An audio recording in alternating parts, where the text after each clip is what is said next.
Show me who's successful, who behind them benefits. Put a mirror to their face, notice them get sensitive. Everything you know about rappers, I'm the antithesis. I'm what happens when you mix the soul with some arithmetics. Made music selfishly, mixtapes is infamous. Sooner be the litmus, test for other lyricists. Broke down the system, refusing to be victimized. I signify I stand by my brothers like I'm Sigma Phi Epsilon. High echelon, spit till my breath is gone. Then you can send the contract, now let's get it on. Smith and Wesson song, next level lexicon. Standing next to devils, that pentagram is a hexagon. Like the shape of France, I don't want to slave for bands. Carve the path and build my temple, I don't need to make a band. Started to read, speaking like an educated man. Smuggling contraband through an entertainment brand. I got a bigger plan, currency is trading hands. Paint a picture on your wall without having to spray a can. Graffiti rhyme scheme, Nefertiti mind reader. Holding down the fort like Hotel Rwanda, Don Cheadle. Got him addicted, dope needles on the vinyl. Final call, peep my word like it's on the Bible. Speech is homicidal, subconsciously I travel. Divine geometry that subatomically attracts you. Deuteronomy, the second law. Mood swings like wrecking balls. These rappers gassed up on that. And all part of me is Escobar. Nah. Neck with y'all, doing squats, my legs are sore. Taking baths with Epsom salt. Witness the queen speak. Witness the king talk. Make it a clean sweep. Get on with the pitchfork. This is encrypted like symbols and hieroglyphics. Civilizing savages. And this is how we living. Witness the queen speak. Witness the king talk. Make it a clean sweep. Get on with the pitchfork. This is encrypted like symbols and hieroglyphics. Civilizing savages. And this is how we living. Nefertiti Adirondack flow, you already know. I'm too futuristic and advanced for y'all to catch me though. We're intellectual, meets the ghetto, I'm flexible. Freedom fighter stance, this is justice unacceptable. Not to the right of you, not to the left of you. On another level, so much more impeccable. Legendary like Napoleon, multi-dimensional. Revolutionary, unforgettable, professional. You lacking common sense and consciousness, it is insensible. Far beyond the usual, volume 10 times the decibels.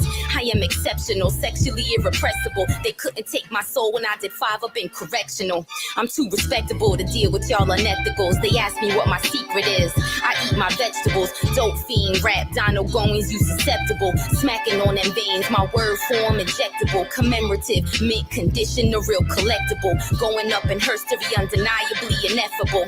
I am the tower lyricist, there's none identical. Ride the beat like the super shero, it's all intentional. You talking too much shit while grabbing on your genitals. Homophobe behind doors, a bona fide homosexual. Anything you do, I do it better on my menstrual. Keep it 100 like a perfect score on a test in school. Not impressed with you, annihilate a session 2. Trifecta personnel, Venus grace a perfect pentacle. Across 5.6.7 mil authentical. Abundance only is my new mantra, plentiful. Witness the queen speak. Witness the king talk. Make it a clean sweep. Get on with the pitchfork. This is encrypted like symbols and hieroglyphics. Civilizing savages. And this is how we living. Witness the queen speak. Witness the king talk. Make it a clean sweep. Get on with the pitchfork. This is encrypted like symbols and hieroglyphics. Civilizing savages. And this is how we living.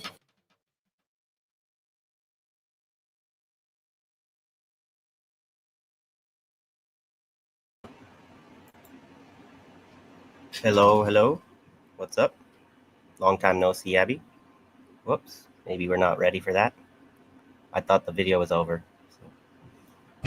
So that was, here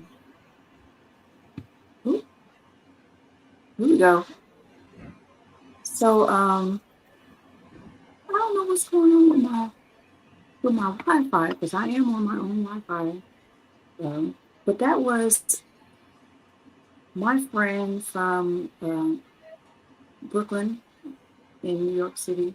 Her name is Nejma Nefertiti, and that is her real name. She is half Iranian, half Native American, as in Siberian, Mongolian Native American, and as in Aboriginal, Black, Indigenous American. But if you want it, she is fire. She has a channel, Nejma Nefertiti, if you want to hear more of her music. But yeah, We are very excited to have you guys here today. Michael, how are you? I'm good. How are you? I'm well. And we will bring on stage JB. So let's add him and then we can get it started. Hello, Hi, how you guys JB. doing? Very well. How are you? I'm doing good. Thanks so much for having me. Thank you Thank so you much for being here. for coming. Yep, yep, it's going to be awesome. Look, so we had our regular show yesterday where we talked about Nepal. Well, actually, Michael prepared that show. He did a very good job of in his research of explaining what was going on in Nepal.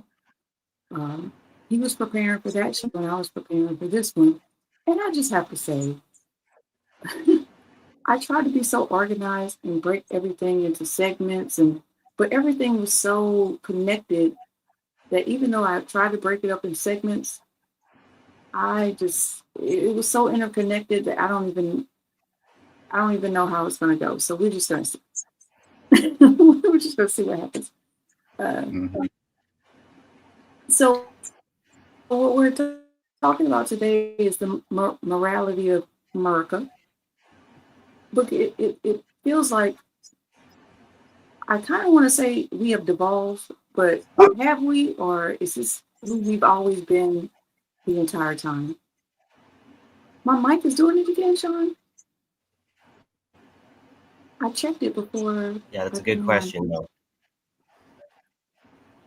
Yep. So. Yeah, you're saying it's always been this way, or is this something new? This is something I find with Canada too. They're always like, "Oh, our great country is not the same since Trudeau's ruined it and everything." It's like, where have you been? I thought this is kind of always the way that it's been, and it's only looking a lot worse because things are coming to a head. Yeah. So the question is, I'm gonna leave, and I'll be right back. Okay. So you guys talk. I'll fix my mic. Okay, thank you. Okay, go ahead, JB. So for the people who say that this is not who we are, or people say that violence has no place, political violence has no place in this country. For those people, they do not study history. Political violence has always existed in this country. Violence has always existed in this country. And so, as far as the morality of America, it started immoral. And so, therefore, it continues down to this day. How you start is how you finish. And as far as the United States goes, when people, like for instance, with the demise of Charlie Kirk, people go, "Oh my God, this is so horrible. This is not who we are." And then I go, Abraham Lincoln just entered the chat. Nat Turner just entered the chat. Malcolm X just entered the chat. Yeah. You know what I mean? So the thing is, when people say something like that, it's some idea of America that never was. Right? It is this aspiration that, America's going to be this paragon of peace. But in order to do that, you have to start out that way. Unless you have a revolution to change the system fundamentally. We've had the same exact system that brought us the violence that is still here in the first place, and we've never gotten rid of that system. We've made tweaks here and there, but as the system goes, it always reverts back to its original form. In order to be able to move forward to something completely different, that means you have to change the foundation of the system. That's like you go, "Oh my God, this house is too small and we need to expand." And then you build the house with the same amount of floors, with the same amount of floor space according to the foundation. And then you complain after you rebuild on top of that foundation and go, "Still no space, not enough space." But the problem is the foundation that you build it on, because you never expanded the foundation beyond what it already is. So the problem with the United States is that the foundation is still there. The foundation of capitalism, white supremacy, xenophobia, exploitation, all these things are still laid there. And we continue to keep building on it, thinking that we're going to do something differently. And so when people talk about the morality of America, I laugh because you didn't study history. So therefore, you are doomed to repeat it. Because you think in your mind, America is completely different than what it was, when in reality, it never changed. It's just like I can take a pile of poop and spray some perfume on it, and for a second, you smell the perfume. It smells good. But then wait a while. And then guess what happens? That smell, that pungent, disgusting, ornery smell comes right back. And so that is what America is. And so for all the things that we've done reform as far as civil rights, for all the reforms that we've done when it comes to things like the New Deal, it always reverts back. And now that stink is coming back. And for a lot of us, we've always smelled the stink. Some groups are just now starting to smell it. For those of us who are Native American and Black American, we've always smelled the stink. Always. And we've been trying to tell people, this system stinks. But then some people go, I smell perfume. And now the perfume is starting to wear off. Yeah. Well, it's interesting as far as the analogy of the house of a foundation. You're talking about, they're talking about expanding the foundation, and yet they don't even expand it. Well, but when the foundation is white supremacy and capitalism, expanding and maintaining the foundation and just expanding on that, that's also not really a solution, right? It's like, you remind me of the Leaning Tower of Pisa. It's like they built on the wrong foundation. And the reason why it's leaning is because it's capitalism and white supremacy. And you kind of got to start, like, it's going to fall eventually because of that. So you could build it all over again, but it's just going to end up slanted again. So sometimes you need an entirely new foundation. I mean, when you talk about the foundation of America, they like to call it the Revolutionary War, because the one thing that was somewhat revolutionary is the overthrowing of the British monarchy because of their whatever, no taxation without representation. But look how far that you guys have come. In the meantime, does it look like you guys are antagonists with the British at this point? No, we've been in hand in bed together for decades. So like, absolutely. And kind of maintain the British Empire went from like a physical empire to a financial empire. And that's part of what's been sustaining the American dollar hegemony. So that's very much hypocritical, right? And that's the thing about the white people's conception of what the foundation of America is. It's like, you may have overthrown the British, but you're still a bunch of colonizers and settlers. You know what I mean? That's kind of something I have to acknowledge, that I am descended of this group. I don't get to act like I'm not one of the colonizers, in a sense. It's about what you do to go forward. And all the opportunities we had to bury the hatchet, to mend the fences, was never taken advantage of. And why are we still here? Because of that. Yeah. And I wanna amend what I said. You made I'm sorry. Go ahead. Go ahead. Well, I was just gonna say, I want to amend what I was saying, that about the expanding of the foundation. The better part was what you said, Mikhail, was, to destroy the foundation, because the foundation is bad, and so therefore it needs to be completely replaced. That I amend my last statement there. That's what I was trying to say in my head, but at the same time I said expand instead. So my apologies, but yes, please. I'm sorry, Abby. No, you're fine. So like, the analogy you gave was like the lipstick on a pig, right? It's still a pig.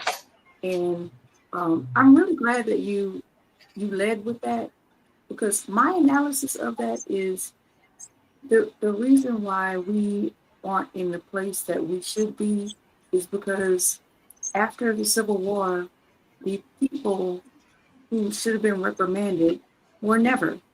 They never faced consequences. In fact, they got reparations. Yeah. Right? So that's the difference between us and Germany or us in France. Oh, well, no, France is the same because they never got reprimanded either.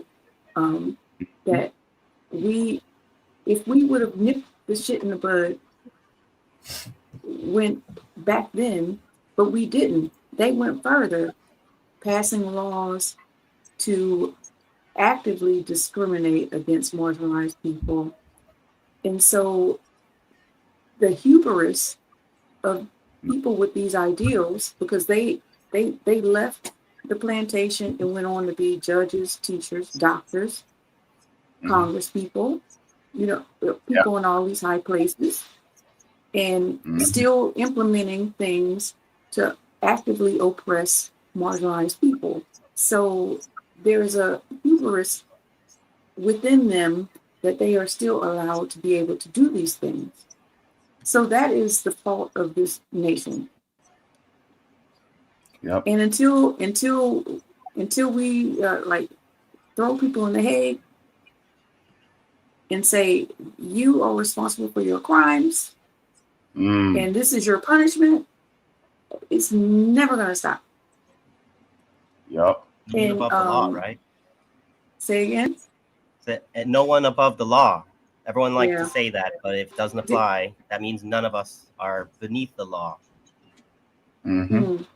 Is my mic issues corrected, by the way? I don't hear anything. Any issues? Okay. I think they've been. And by the way, you think it's corrected? Okay. And by the way, Jacqueline said she liked your haircut. You look different. It was way up there in the comments. So I don't even know where to, like I said, I don't know where to begin. I really wanted you to be a part of this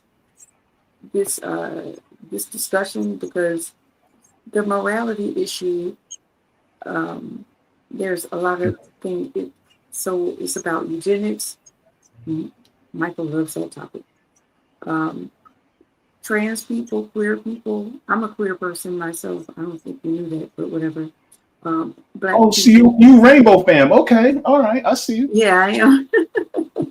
Okay. I am. I'm the bee. I thought JB already knew that, but that was my bad. I guess I don't know why I assumed that. I don't like to assume. I just say people are people, and then if they want to let me know, then cool. So. Right. So it is the hypocrisy of the attack on all the people that aren't cis white males. Like even white women are under attack. And surprisingly, they are still capping, not capping. Capping, I think, means lie in today's like lexicon or whatever, or urban dictionary. But that are like hyping up these men, and it was like you are being marginalized too. But for some reason, they feel like their proximity to a cis white male gives them coverage, and it doesn't. Because racism, misogyny. Oh, you froze out a bit. I don't know if you can still hear her. Might be the feds. Maybe she's talking too much truth. Yeah, but we have been having a whole lot of technical difficulties with like old machines, and so I'm trying not to jump to that conclusion. But that is always a possibility. We do know that they at least shadow ban us. So. Yeah. But what she was saying was making me think about how you can't really even try and defend a lot of these culture issues, because it's just dismissed as, oh, you guys are you sound too woke for me to be able to take what you're saying seriously. So when you're talking about the rights of the marginalized, like LGBT community and white women and stuff, a lot of conservative right wingers will just, oh, that's woke. I don't even need to have a rebuttal for that. Yeah, I mean, the thing is when we devalue the humanity of others, that is a moral issue. And I think the problem is that with the ruling class, They will use scapegoating whenever they can to divert attention away from the real material conditions of people. And so, like, for instance, a byproduct to distract certain groups is things like white supremacy, right? Many people know the history of who was considered white in this country in the past. You have white Anglo-Saxon Protestants, WASPs, as we call them. But who was not included in that? It was Irish and Italians. But in order to create a hierarchy so that the Irish and Italians don't group up with the freedmen or the formerly enslaved, then they said, okay, you know what? You guys share the same identifying mark of having less melanin in your skin, so therefore you're part of us now. You can't attain as much as we can, but you're higher than them.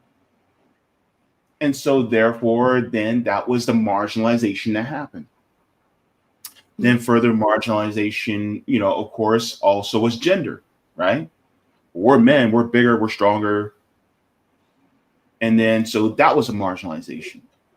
Then you started to find out more, you know, people who were queer were starting to come out and go, hey, I'm out here. And the next thing you know, they're like, oh, well, you're better than, if you're straight, you're better than them.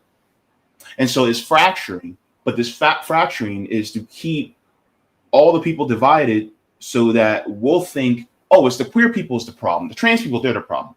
Or it's the black people that's the problem. Or it's the immigrants that's the problem. Or it's insert marginalized person here. Whoever they want it to be. Next is going to be neurodivergent. Next is going to be polyamorous. Who knows? Whatever it's going to be in the future. But the problem is that there's a scapegoat. And I'm going to tell you something right now. Here's the crazy part a lot of people don't think about. If black and brown people suddenly disappeared from this country, and as well as everybody that is LGBT, what would they do? If they all disappeared, right? Then who would be marginalized and kept even worse? White women. Let's take white women out of the equation. It's just all men, right?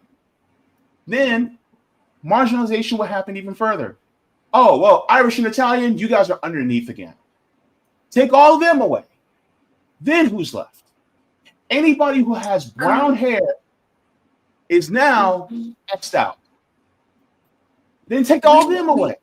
Then if you're blonde with brown eyes, then you're taken away. See, the marginalization has to happen in order to keep a division so that there is a very small group of people at the top. And that's how capitalism operates. That triangle. Mm-hmm. And we've discussed this, Michael, in past shows. Like when we were talking about Greater Israel aligning with Greater India to like defeat China or whatever. And okay, so when after you align, then either Russia or India wants to be on top. So who's going to win that? And even in they talk about that in Christianity, how Christianity has all these sects. Mm-hmm. I can't pronounce the name correctly, so I have to always spell it S-E-C-T-S. I'm not saying sex. Sext. However you say it. But anyway, it might be a like you can find the side. Yeah, all of the divisions within Christianity, like they fight amongst themselves, and you know, once they continue to fight amongst themselves because one of them has to win. Like someone has to be on top, and that is a moral issue. That is something that maybe you need to go to therapy for. You know, maybe you need to like self-reflect on why do you have to be better than someone else all the time. Like that is the nature of the beast. I did want to say that another reason I wanted to have you on, it wasn't just because you were Black, it was also because you have a disability. So I wanted to share. I'm going to start with the disability because that's the easiest one to to like separate from all the other stuff. All the other stuff is so interconnected, and it has Charlie Kirk is going to be all through this. Not because Charlie Kirk is the topic. It's just because Charlie Kirk has exposed the topic of morality in this country. So I'm going to start with disability. So this is happening. You know, they had I hate this about StreamYard. It's going to automatically throw this in, and I'm not even finished talking. Okay, so the Department of Education, everybody's like, oh, we don't need that. We don't need the Department of Education. And you do, because even though there's states Department of Education that, like, they determine the curriculum for their state and this and that, which is weird to me that different states can just decide on different curriculums when we are a nation. So I find that odd. But states, that's another topic of racism. But anyway, now that they have dismantled the Department of Education to the point where the only people that are employed there are people that deal with like grants and student loans, shit like that. This is what states are starting to do. So this is Florida. New Florida law eliminates certificates of completion for some students with disabilities. So basically what they are doing, I could just I'll just explain it myself instead of reading through it. But people who are differently able, they are saying that if you don't pass the standardized test, which we know that there are different ways of learning. There's auditory, there's tactile, there's verbal, not verbal. There's like 7 different ways. I can't remember all of them right now. Sorry, but if you can't pass the standardized test, then you don't get a high school diploma or a certificate of completion. Now, if you don't get that, we know that most jobs that you can do with a high school diploma, now they are requiring a bachelor's degree to do them. So you are even further making sure that these people cannot like fend for themselves in society. Okay. I'm going to show this video because this is also happening in Florida. And when we look at this, and then I know where to segment from this, actually, because they are targeting mentally disabled people, which they were saying, AKA homeless, which not all homeless people are mentally disabled. But we'll get into that later. But I just want to play this little video for you. Well, just while you're getting that set up, I see Jack had a comment. She's saying another way a cis white man can potentially become marginalized is by becoming disabled either through injury or old age. So I wanted to just briefly comment about how ableism. These things are not set in stone either. There's like a bit of a spectrum. People who are disabled, well, first of all, like Jack said, people who are not disabled can become disabled, but there is also the other thing that never gets really acknowledged is that people who are disabled can regain some ability, right? The disability isn't necessarily permanent. Often cases it is. Like if you are an amputee or something, you're not regaining your full abilities back. But in this case, I think JB could attest with a surgery, the transplant surgery, you regain some ability. You still have some disability, I would imagine, but it's not static like people think. And with mental illness in particular, a lot of these people with mental disabilities that are homeless and whatnot, there is hope for them to be able to recover, but they're being typecast in such a way as they're disabled. That's the end of the story. They're never going to, it's the eugenic mentality is we're just going to write them off. And Jacqueline says that she obviously watches your show because she said you were talking about this a few weeks ago. So anyway, here we go with the video. Children with autism, IEPs, ADHD, anything that cause them to be prohibited from learning at any aspect in elementary school, taking them out of the class and putting them into an alternative school because they were going to be deemed as unable to learn. It turns out she was telling the truth, as Tennessee just came out with a statement as well as a new law that says that this is legal now. So when I got on this app and told you that they were in danger, it turns out the danger is a lot sooner than anyone could have expected, as Tennessee just issued a full statement and law saying that they will begin to remove children that are struggling in elementary school under 4th grade, and they will be taken out of this environment and placed into an alternative school to just learn basic life skills and not receive a high school diploma. So yes, the Tennessee Board of Education is now passing a new rule that allows students with disability to be removed from class. And they can be removed more quickly than prior. On Friday, they approved an amended state rule allowing schools to temporarily remove students to an environment such as special education classrooms or even into an alternative school before a formal behavioral assessment is completed or even started. So a student's individual education program team would have to make the decision to move a student into a more restricted environment. That was prior. Now, that is not what the case is. They can literally just, a teacher has to make the call to move the individual child out of the classroom, and they can do it as soon as they want to. Instead of a last resort, it is now a first resort to remove children with disabilities from the classroom and place them in these separate classes, alienating them because they're not able to learn in the environment that they're in, or it could just be the teacher doesn't have enough patience. As someone who is going through this right now, and I'm not even in Tennessee, I am in Indiana, after my child's first day of school who has autism, they were trying to remove her from the class and put her in special education simply because she did not know them and would not communicate. This is not okay. And for it to be implemented by a school board and not even a fucking state official, honestly, should be alarming for everyone.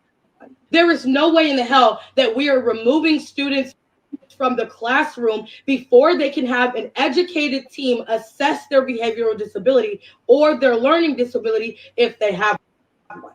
And this is going to affect our Black and brown children as absolutely, well as all children with disabilities or all of our little COVID babies. Absolutely. That are not really open or receptive to the world right now. I think you get the point. I feel like this is something we should all be able to agree on, and yet I think somehow you get the point. And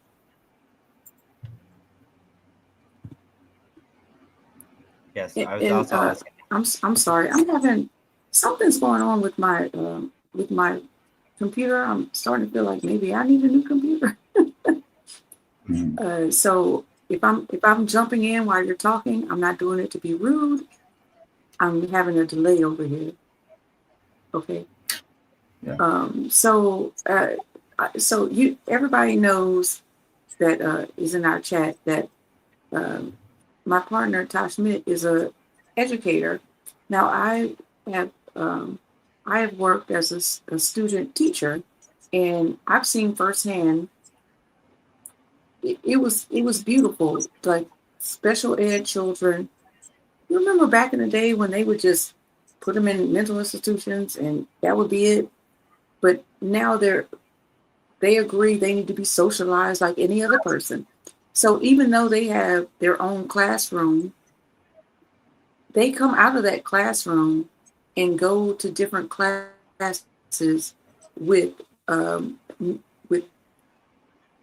non-neurodivergent people on purpose, so the children who are non-neurodivergent can have sympathy and empathy and an understanding of who these people are, and so the neurodivergent person can have socialization skills with people that weren't like them, which is very important. Yeah.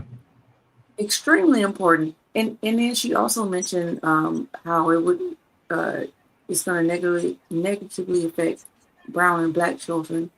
Well, I would that is also true, but I'm going to say also boys, because they're like taking recess away from children, and everybody knows that children at a young age, like dealing with their testosterones and stuff, you can't just sit children in class, not just boys, but mostly boys.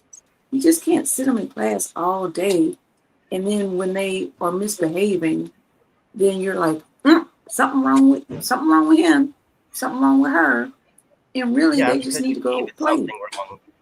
Like when you do that And to a playing and child, socializing is a part of education.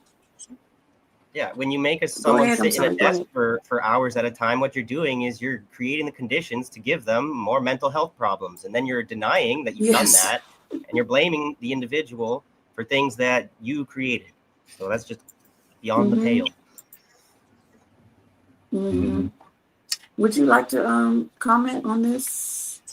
Don't you just love how capitalism actually conditions our schools to be able to force our kids to be good little workers, so that when they go to school, they have to imitate workers who barely ever take a break, so that they can be used as basically automatons and working for these factories and for these employers? Isn't that lovely?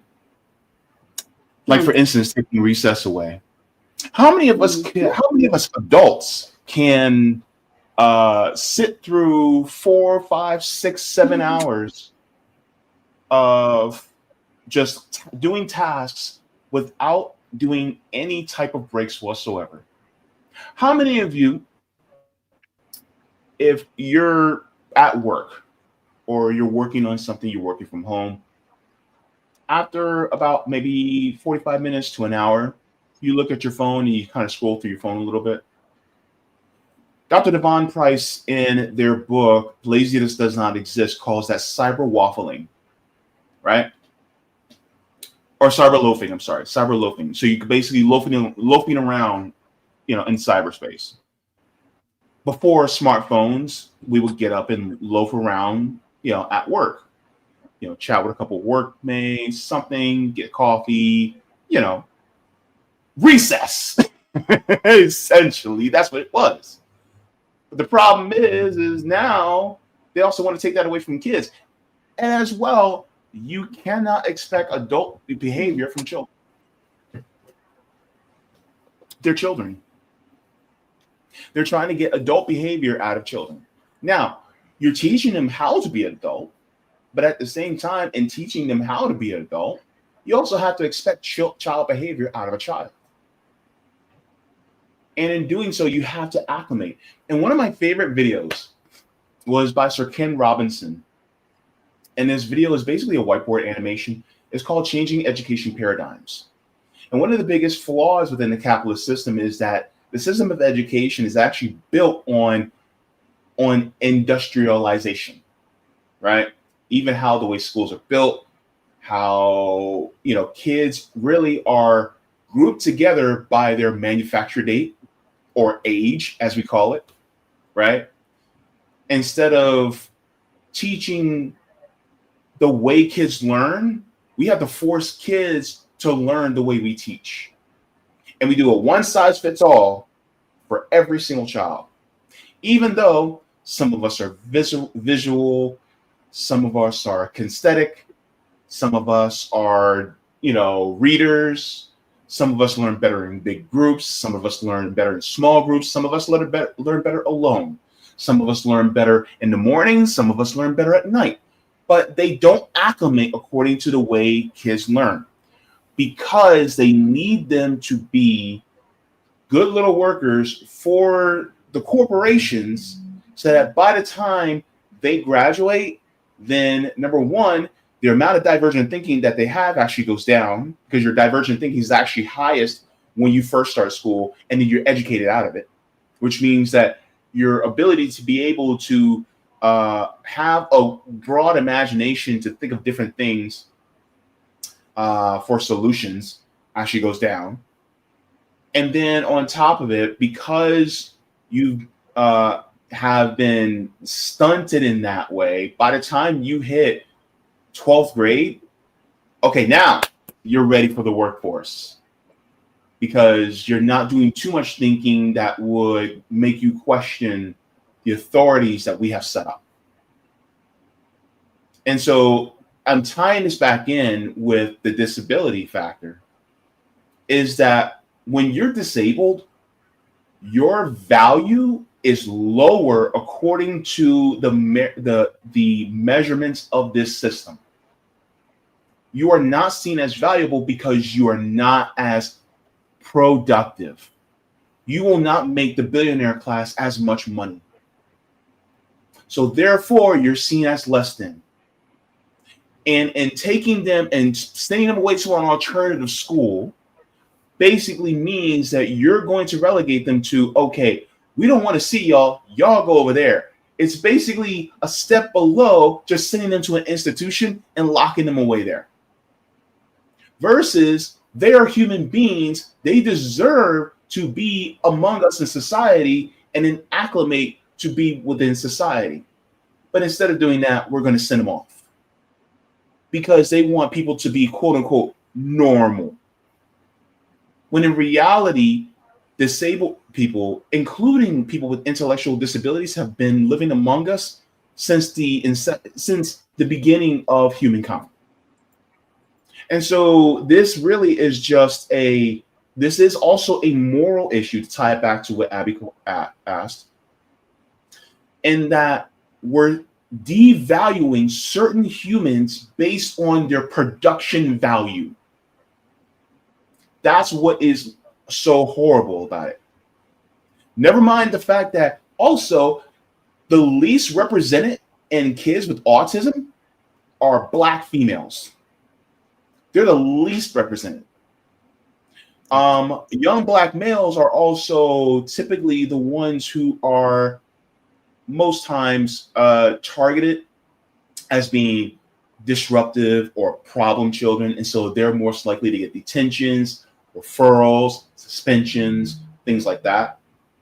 And then on top of that, boys overall also as well. Something like ADHD, that because they're a young Black kid, they're more likely to just be described as problematic and then actually qualify for a diagnosis that a white boy would have pretty easily, you know? So, but even here's the thing though, like even with the ADHD thing, right? ADHD seems more like a modern issue.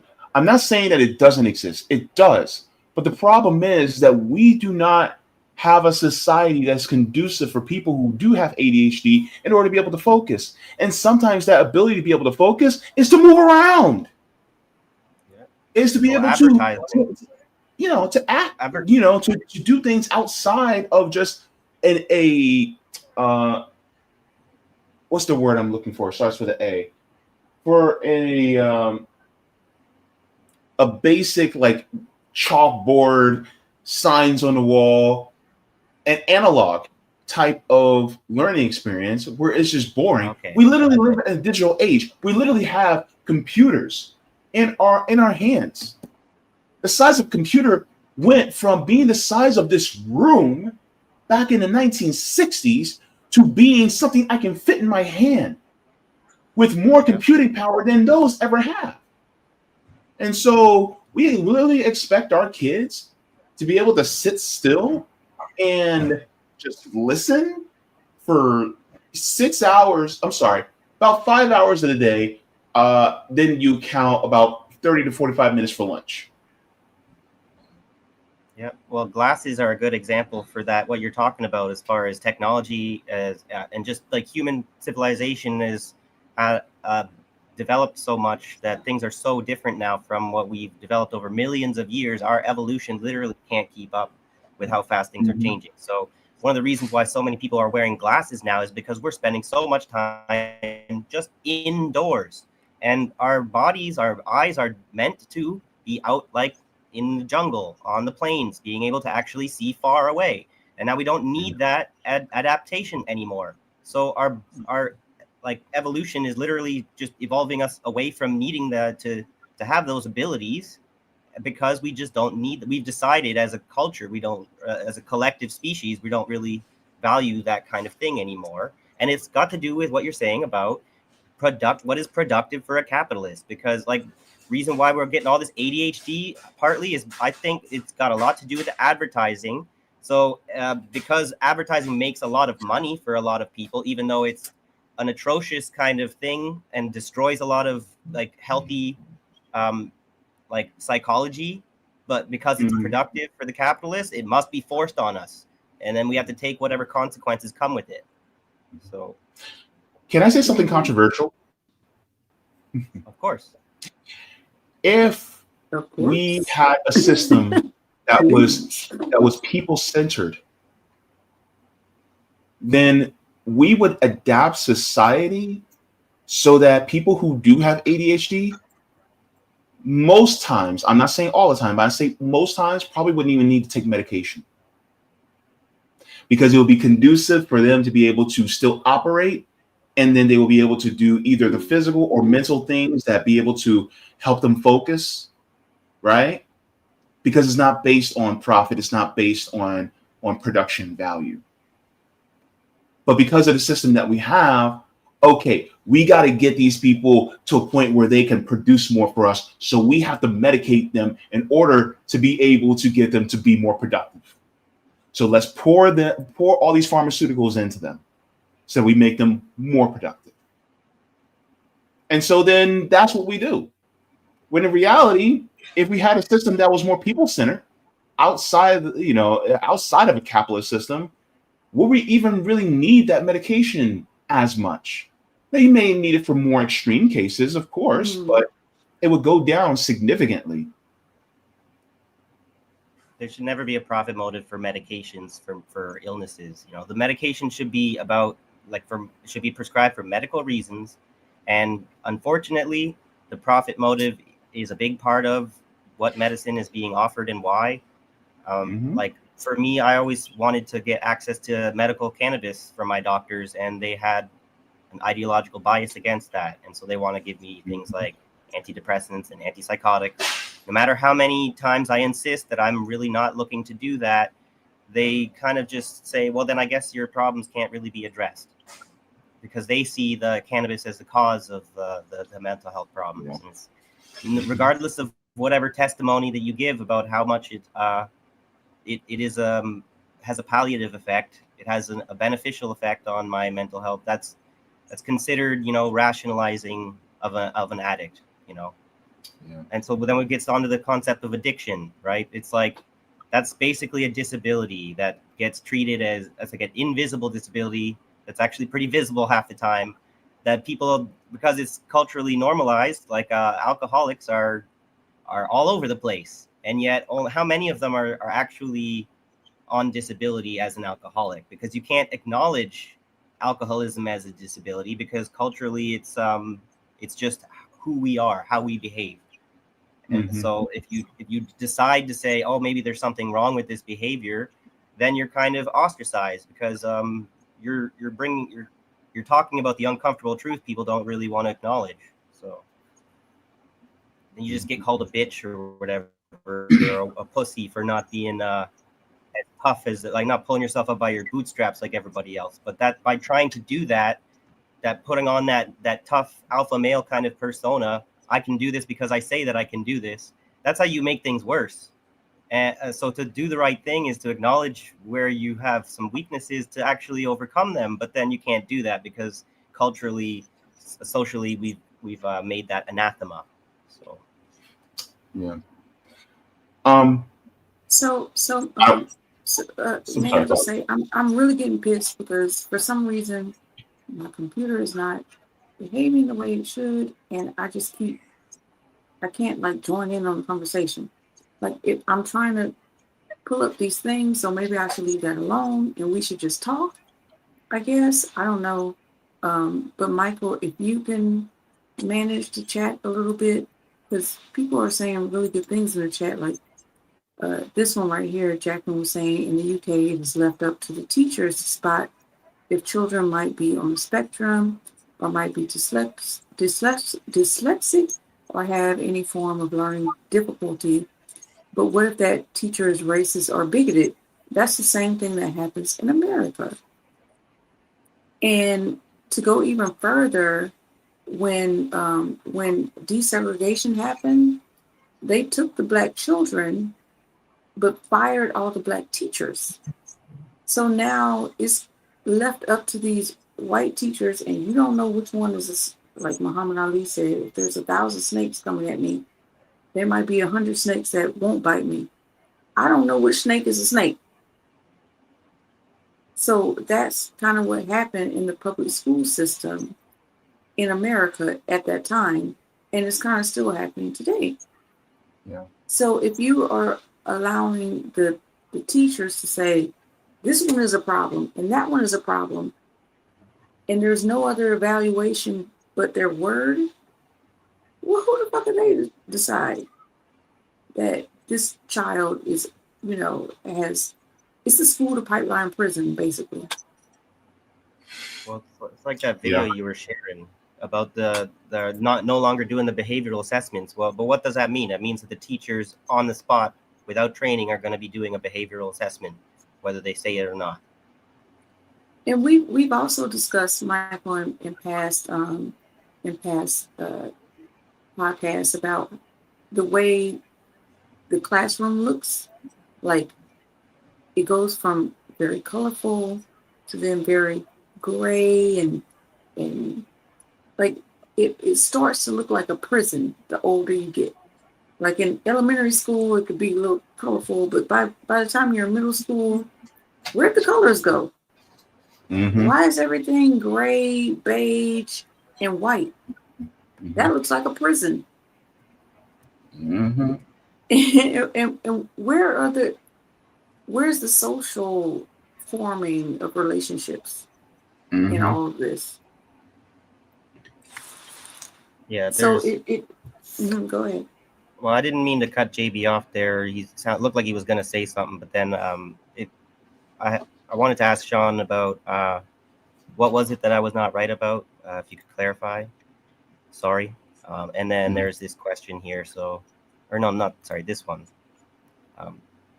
So if before I get to that question, if JB had a comment that I cut you off on, did you want to, you maybe remember what you were going to say, or we could just go to the question? It was regarding I blanked out. I had it. We can go to the question. That's my bad. That's why you should let the interviewee speak. My bad. So, no, it's all good. It's all good. So the question here was from Michael Pans. Abby and JB, I noticed that talking about diverse forms of disabilities is a taboo in Black American communities. Explanation? I don't think so. Not something I can speak on. It may have been in the past. In the past, but not now. I don't think so. Yeah, things have changed quite a bit in some ways in the Black community. Like, I could see that. Yeah, like for one thing, a lot of Black people are now starting to go to therapy, which I'm like, yes, thank you, God. We're now starting to and white people, you should go too. Yeah, but not. I need a therapist every day. I need one on my shoulder. We should all go to therapy about post-traumatic slave syndrome, not just what's going on in our internal family. We need to go further. Okay, Dr. Joy DeGruy. DeGruy. Mm-hmm. Well, it's pronounced DeGruy. Is it? I always thought it was DeGruy. It's pronounced DeGruy. I know, girl. I was saying the same thing. But Dr. Joy DeGruy was she gave the lecture, but then she also was with her last name is Harvey. Steve Harvey's her father. But she had a podcast where she had Dr. Joy DeGruy on recently. And they were basically talking about, I remember what I was going to say. Thank you very much for guiding me through that, Miss Abby. But the point is that when it comes to how we behave When she gave the example of how a black child that is a black American child and a white child will behave in a public space. Mm. And anybody that's black that knows, if you go into a bank or if you go into a government office or something like that, and you're black and you have your child with you, does that child move from your side? No. No. No. But why is that? Right? Because we teach them that. But they should be able to move around freely, but that might get them in trouble. So it's a trauma response. Yes. This is part of it, right? And so, like, for instance, she gave the example of you have somebody who's black, who's in line, that's down the line, that's seeing the child, and the child starts to, black child starts to wander a little bit, try to test the waters. And then that adult that's black, that's not their parent, will give them a look like this. And then that child goes right back to exactly where they were. Because we know that, we know the look. The look is you better bring your black ass back over here and calm the fuck down. We know that. Yep. And so what ends up happening is that also is included in how kids are viewed and taught, even when it comes to talking about, within schools, right? I want to respond to that when you're done. Please. No, when you're done. Okay. So part of the system also means this diverting of different classes between identities.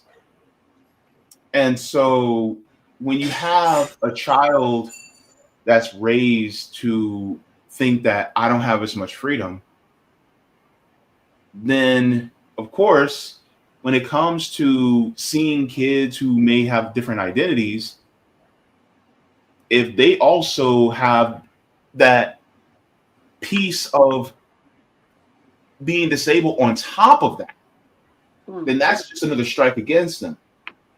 And so for a white child, having a mental or physical disability, that's already a strike against them.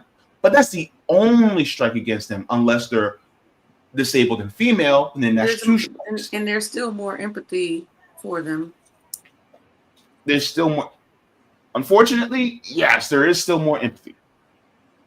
And then a lot of times with the kids that we see out of doors, there's more deference given to them, thinking, oh, well, they might have a mental health issue or disability, versus when they look at us and we're experiencing a mental health issue or episode, it's, oh, that's just how those black people are. Mm-hmm. Can I respond? Yeah. I have two distinct examples. Mm-hmm.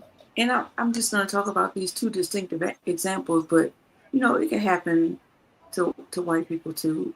But the two distinct examples I'm remembering are, I'm going to do the older one first, that there was an autistic black boy that was, the police came out. He was like in the street with a toy.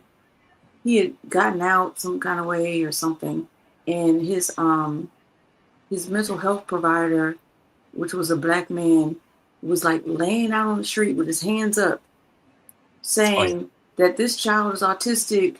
Like, he's okay. Just let me talk to him. And they shot the mental health provider. And he was like, you shot me. Why did you shoot me? And the white police officer said, I don't know. Mm-hmm. The man was laying on his back with his hands up, just trying to talk the police down, who had their guns drawn on it was like a 12-year-old autistic boy. Just stand down and let me get him. Please. Mm-hmm. And they still shot. So that's an example from back when. Not back when, it was a couple of years ago. But anyway, the newest example Yeah. that comes to mind, by the way, is that when you were talking about how we have our black children on our side at all times, and some don't, but mostly, everything is generalization, but in a generalization, we're speaking in bulk, correct? So this black child who's autistic was at a park and saw a toy in this woman's bag, grabbed the toy and started playing with it. And the woman proceeded to call out the little boy all kind of N-words, this and that. And they were like, why are you calling? It's a child. Why can't you just say, no, this is not yours? Or say, oh, you could play with it, but know that you have to give it back, as a parent at a park would do. Or just say, no, this isn't yours. You need to give it back now. Like, you could either say you could play with it for some time, but you need to give it back. Or, no, this is not yours. Please hand me the toy back, type of thing. She just went off on the child. N-word this, N-word that. And this is the morality issue of Murica. She did a GoFundMe and raised like millions of dollars. Yeah. Crazy work. Crazy work. Yeah. I think I'm gonna have to just say things without pulling up stuff because it might mess up my StreamYard. But can I go back for a moment? Sure. Because we were talking about disabilities, and I want to nip that in the bud. It was on Fox News. What is his name? Bill Kilmeade or Bill Meade? Brian Kilmeade. Yes. So that black commentator was like, copping his shit. You know how the raccoons do on Fox News. Yeah. And he's like, well, let me back up for a second.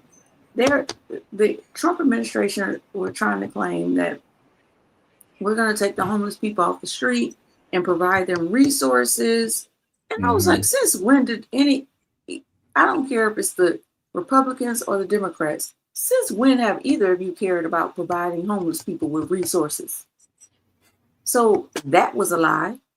And if you don't take the resources, we're going to take you to jail. Okay, well, let's go from, so it's A to B, A plus B, and then B plus C. So A equals B, B equals C. So A equals C.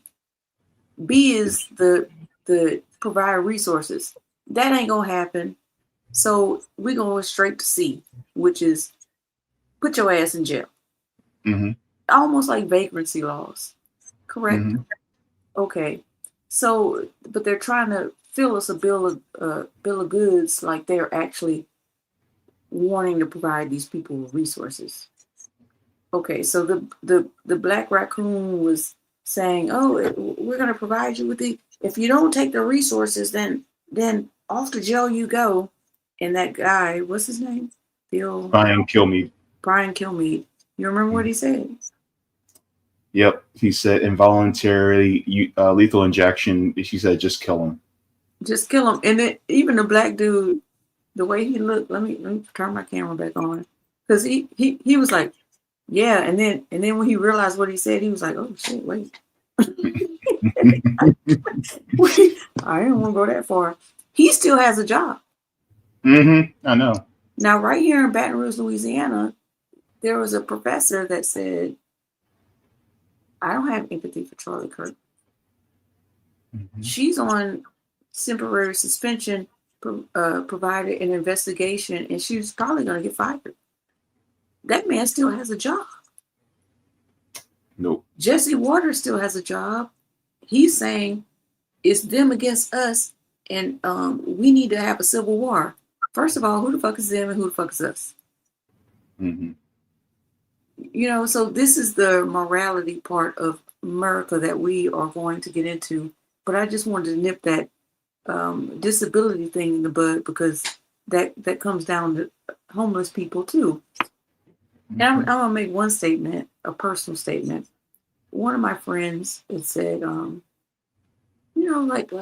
they complain about homeless people who are just in the street, like pissing in the street and all, and she said something that was so profound to me. She said, what if they are really sensitive people and we become numb to this society, and we're really the mentally ill people, and they're the ones that are looking and saying, what the fuck is this? And she's like, why are we not all pissing in the street? We should all be pissing in these streets, because these streets are trash. And I was like, that makes sense. I think it's time we piss them off. Huh? I think it's time we piss them off. Yeah, piss them off. The ruling class. I'll piss in the streets. Mm-hmm. Okay, okay, Michael, you have a comment? Before I'm gonna try to find another topic on this morality issue while you have your comments. Okay. No, yeah. As far as I thank you very much for bringing that up, by the way. Mm-hmm. But Brian Kilmeade and Jesse Waters still having a job. Who? Let me see. Oh my God, I'm blanking on the comedian's name. He wrote for Richard Pryor. Was it Gregory? What was his name? He was a Black Panther. So it's either Paul Mooney. Richard Okay. Pryor. Paul Mooney, yes. Paul Mooney. I love Paul Mooney. Mm-hmm. Paul Mooney, He's if he was alive today, he would say, they have the complexion for the protection. Mm-hmm. That's why they were able to keep their job. On top of that, they actually played the game because they spoke out against a group of people that to them have less worth than others. I said this the other day. Your worth is tied to how much wealth you have. It is not, your worth is not invaluable because you are a living being. Within the capitalist system, your worth is measured by how much wealth you have. And in the capitalist system, even babies have a worth according to their production value. It's just potential production value that a baby has. You don't actually care about kids just intrinsically. It's about the child's inherent production value, meaning what they could make for the billionaire class in the future. Hello, somebody. So, Hello, somebody. Rondo said Negro Diamond. Yeah, it's hard to the conversation is so invigorating that it's hard to go to the chat. So our chat is undefeated, by the way. Shout out to the chat, because they are always gonna talk their shit and pop off. They laugh. They talk about like serious stuff. And now they own it. It's really hard to follow right now because we are like, we need an admin right now, but we don't have one. Yeah, but you know what? I mean, they're pretty cool. I mean, they're bringing up a lot of great points, by the way, which I'm actually very appreciative of your audience. Some of them are also in my chat too. So so I see some. Yes, they are. Yes, including you, Miss Abby. But I think the point is that in order to really bring true morality back to this country, is that the systemic change has to come from the bottom up. I was at the Samud school where we were learning about anti-imperialism and the liberation for Palestinians. And one of the things that was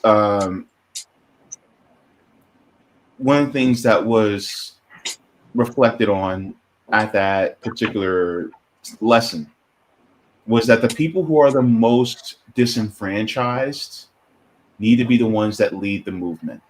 They need to set the pace for the movement. And I liken it to this. And it's kind of interesting how somebody brought up alpha male in the chat. That actually is a miss, is based on a faulty study that a guy did. Misnomer. I'm sorry? Like a misnomer. Maybe.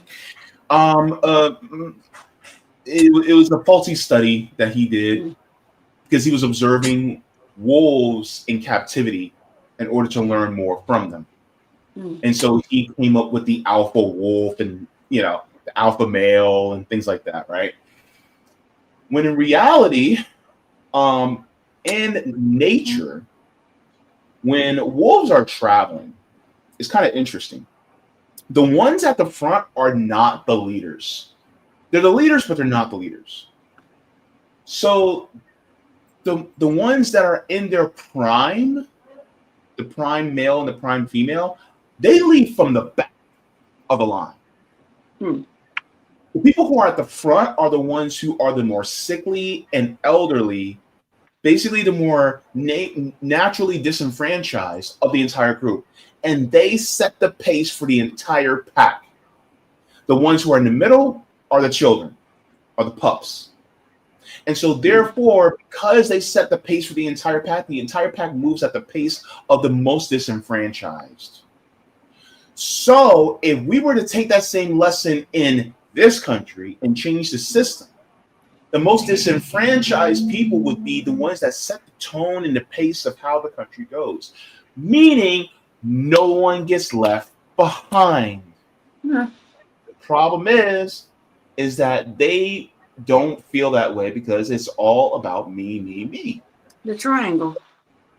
Yeah. Somebody has to be Not at to the mention top. they're cherry picking. Using the wolf to describe humans as alphas is cherry picking the species that you find most suitable for the task. You want to talk about using maybe a praying mantis, and then you get a completely different situation where the woman decapitates the male, and that's what the male is perfectly willing to do in order to procreate. So pick your species, to Michael for the win. your bias. Well, I guess it's deserved. What do they call it? A badger? Something badger? Honey badger. Honey badger, yes. Honey badger don't give a fuck. They don't like you, they don't like you, and they coming for you, and they will not stop. Yeah. Rondo says Black Widows also. So I'm a pivot to racism, if I may. I mean, there's so many things to pivot to. We could pivot to the transphobia. We could pivot to the misogyny. We could pivot to all kinds of things. I'm just going to play this one, and then we can talk about that, since I think we got disabilities out of the way. Not out of the way, but, we discussed it. Oh, go ahead. Just briefly, I want to just say I got 40 minutes before I got to get going. That's Feel true. free to keep going as long as you guys want to, but I got to get going to work at 4 o'clock. Yes, to go to work. Just Yes. putting that out there. So. And before you leave, you got to let me say bye, Bella. Oh, does that mean she wants to go outside? I shouldn't say that. Huh? Oh yeah, no, I already took her out early. So let me leave her alone then. Okay, so here we go with the racism. Of course, Charlie Kirk is involved, but whatever.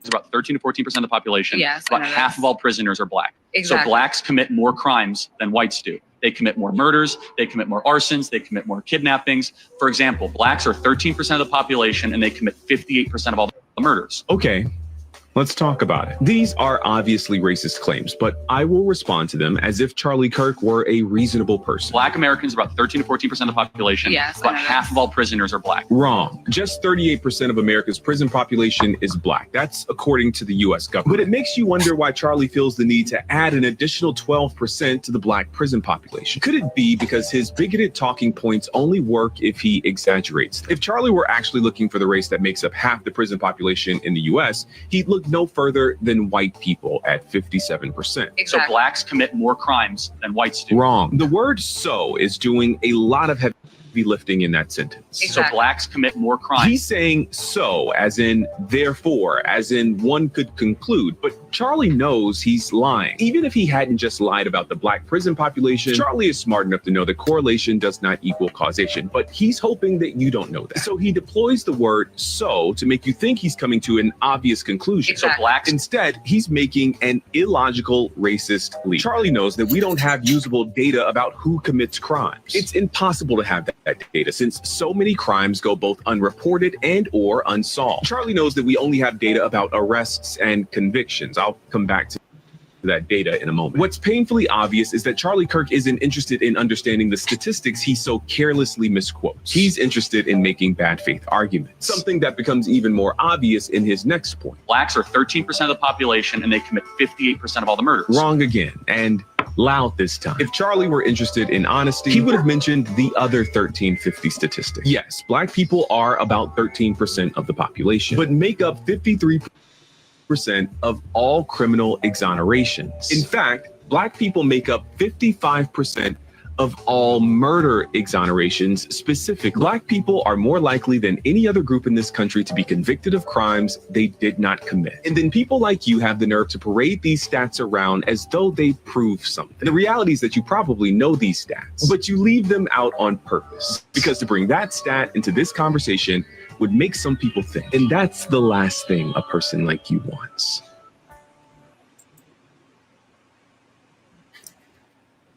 Good video. Thoughts?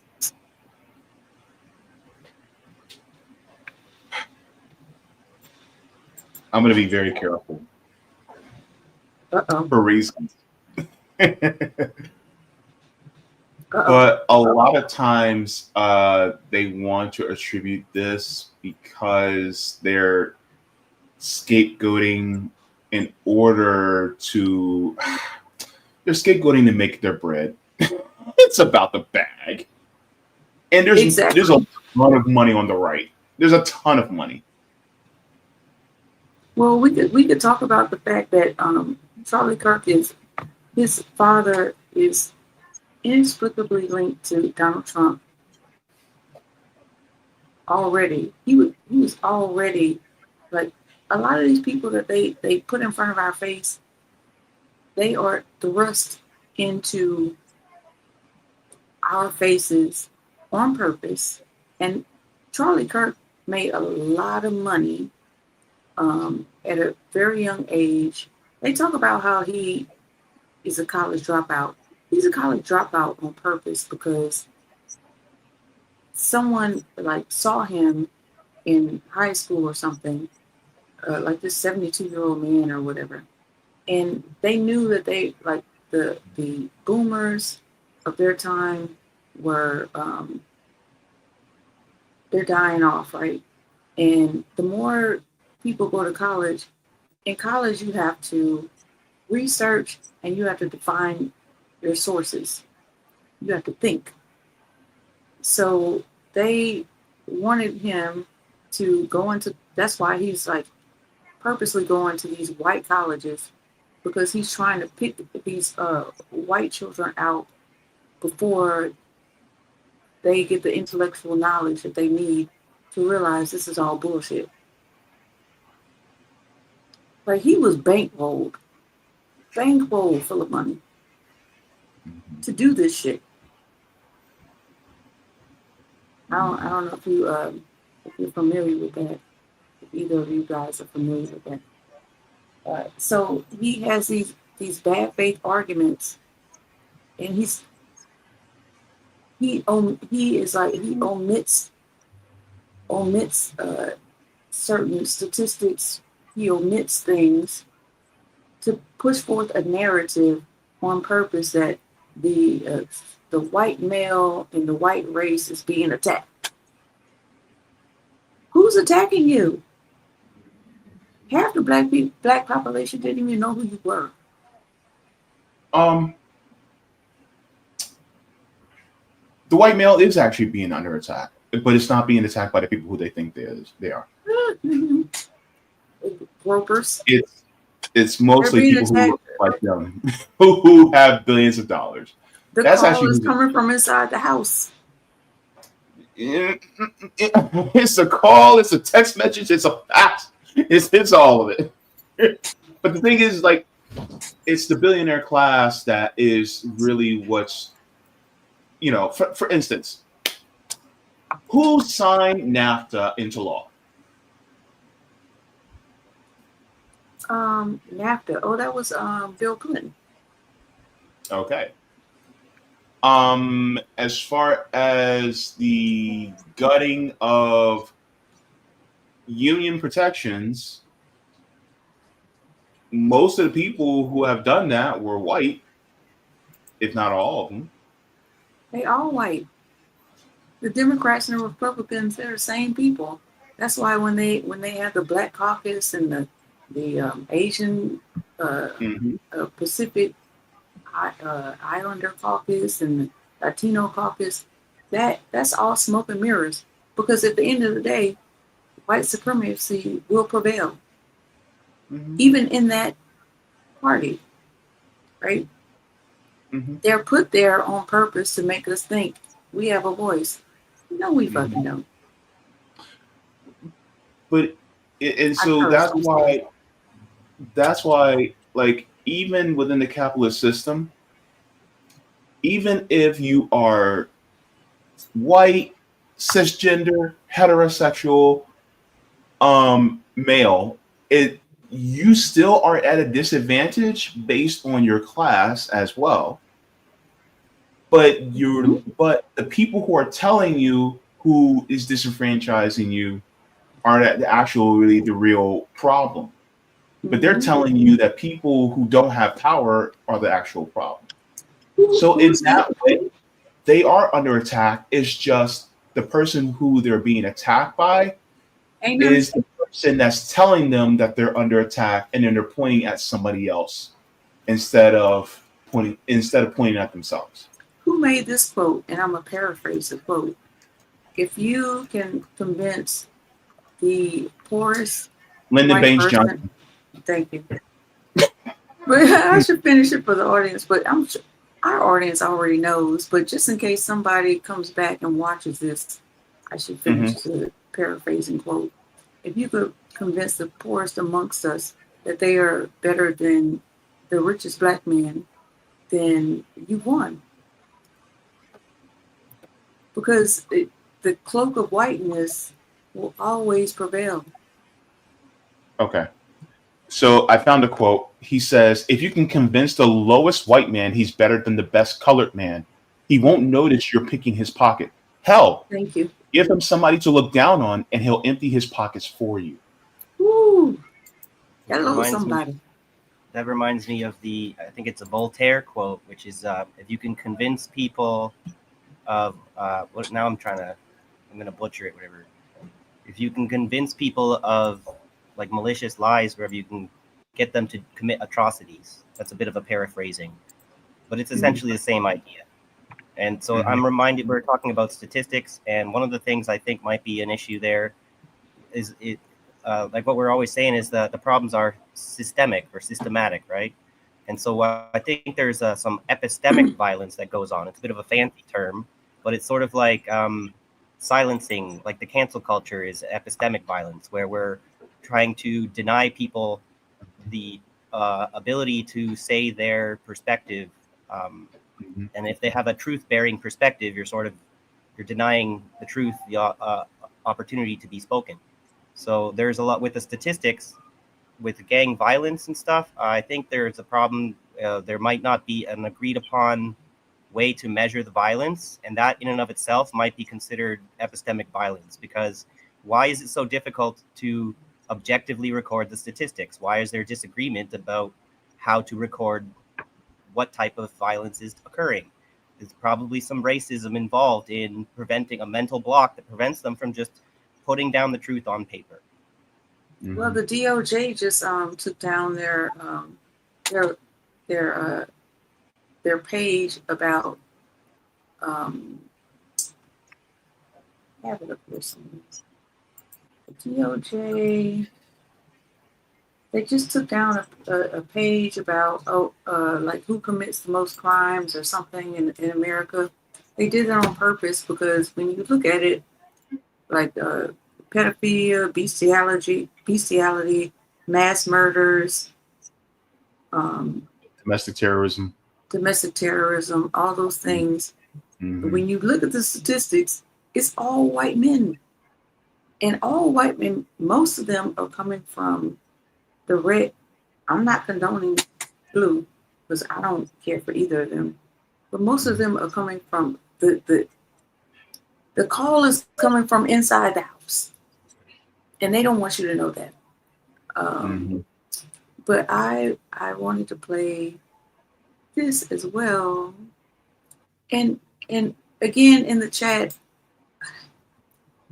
we need a moderator because I would love to play everything that y'all are saying, but y'all keep it up. Yeah, well, maybe keep it up in the chat, okay? Maybe you guys could give us your opinions on Philip Scott, because that's been one of the main topics. Oh, Michael Pan is talking about Philip Scott. Philip Scott, I know exactly who he is, but he's a misogynist, so I listen to him and I like some of the things he says, but he's also a misogynist and he's also well, anyway, let me just play this real quick. EI hire, you pander, and she thinks she's some kind of boss bitch. Yeah, you're a bitch, but like you didn't get that way because you're a super smart boss. You got that way because you're super bitchy black token. Like, it is what it is. So I don't know that anyone's ever told her that, but that's the obvious. And I'm kind of done with all the Uncle Toms. In a way, I'm done with all the Uncle Toms.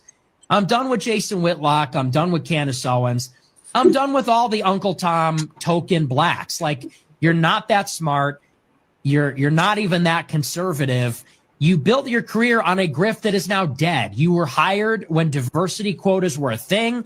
You were hired when white guilt is a thing. I don't feel white guilt. I never have. DEI is over. So now you're done. You need to be fired. Like, you're done. Oof. So all you black. Okay, I just wanted you to hear that because that's Nick Fuentes. Like MAGA, they're eating themselves alive. Like they have a rift within their own white supremacy group. But did he say? Did he lie? Did he lie? Look, take off your coat. I know it's getting hot here. It's getting hot in here. So take off all your clothes. Wait. Hold on.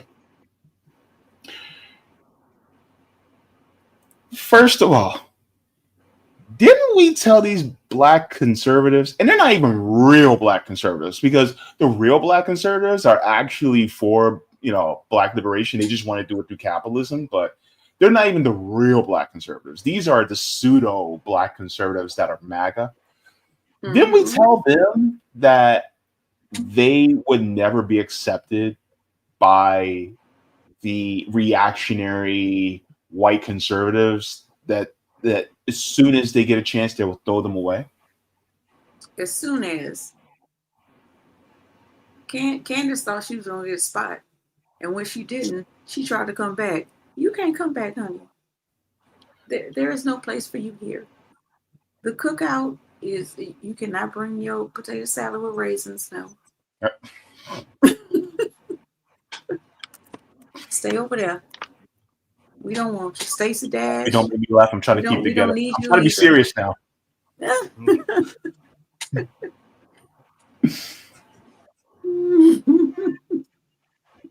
Candace? Abby was making a good point. Oh, go ahead. Sorry.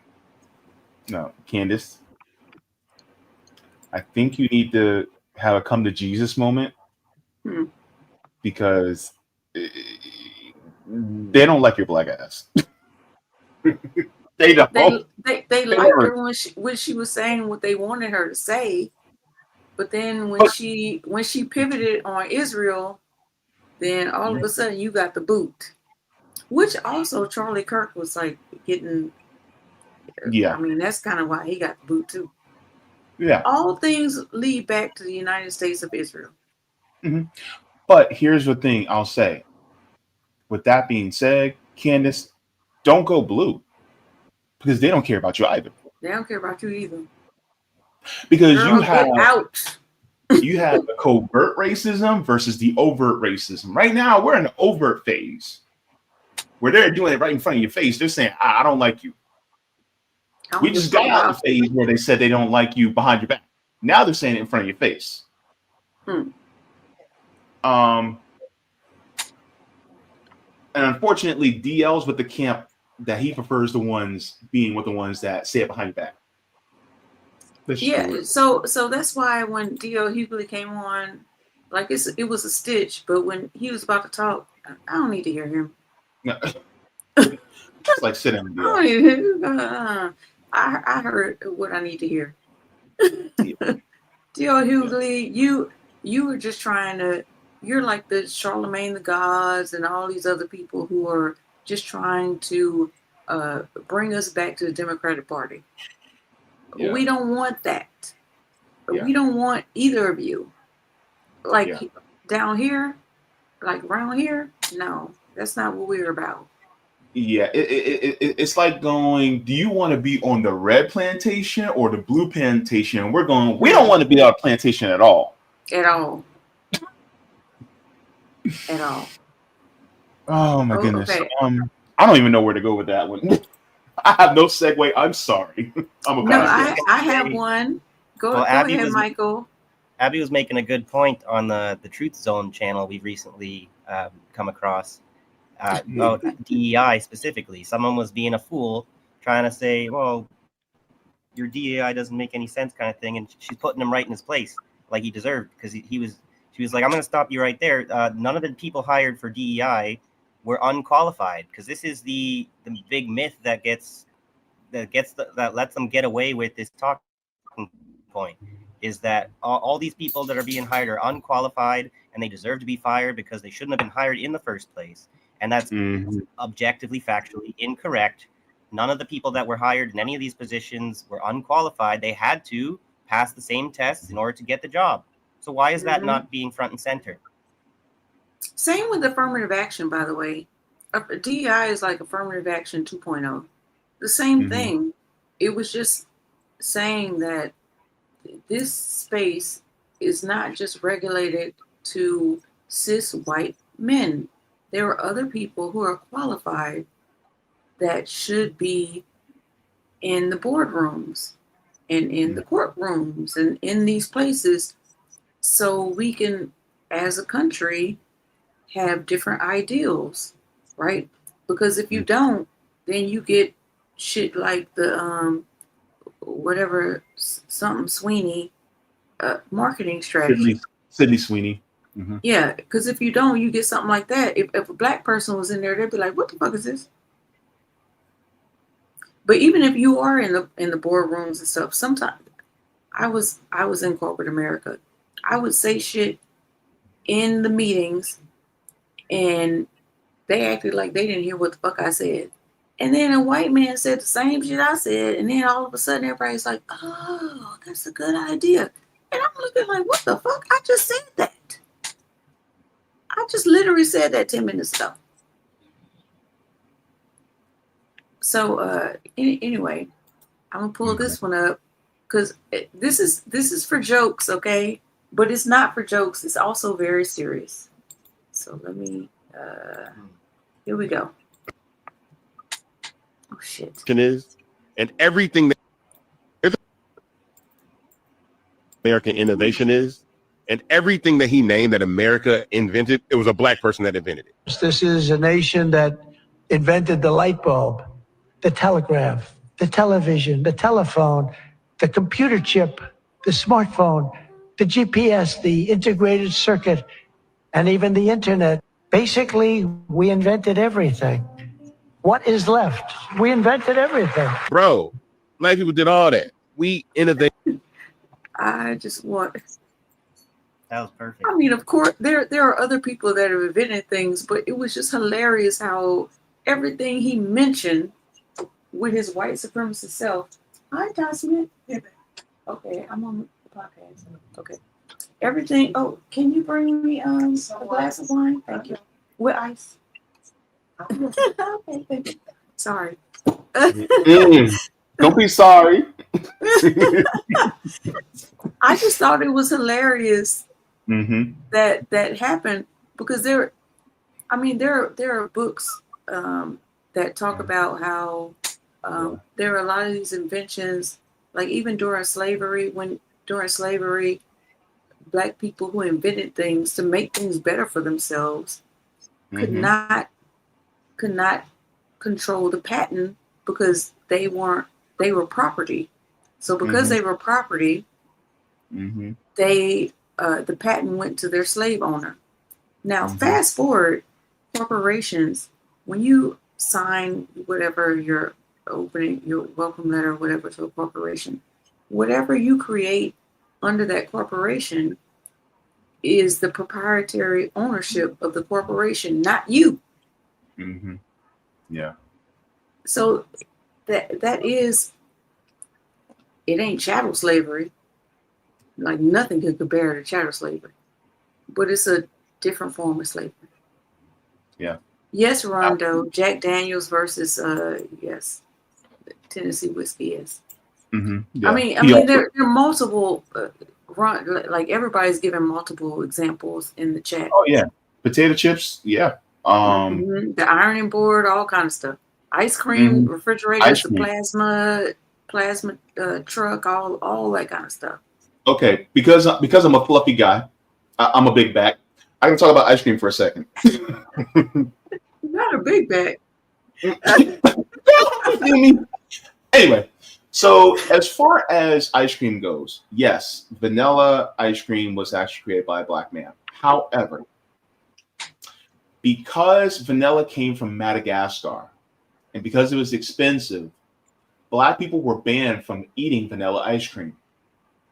This is how butter pecan ice cream actually came into existence, because we were banned from eating vanilla ice cream. This is why butter pecan is the #1 ice cream ate by Black Americans. Wow. When people go, everything you guys think everything is racist, it's because it is. Just like, for instance, but they tell us barbecue was created by Black Americans. Why? Because we were given the toughest cuts of meats. Why do Black Americans like their steak well done? Well, because we're always given the steak that they don't want and it's about to expire. And so guess what? We got to cook it till it's all the way cooked through in order for it to be safe to consume. So when you look at the undercurrent for everything, it's because it's tied to racism. Like a barrel full of laughs, we were banned from laughing, so we had to laugh in a barrel. Why do Black people run away when they laugh? Especially when something really funny? It's because that's something that we were taught.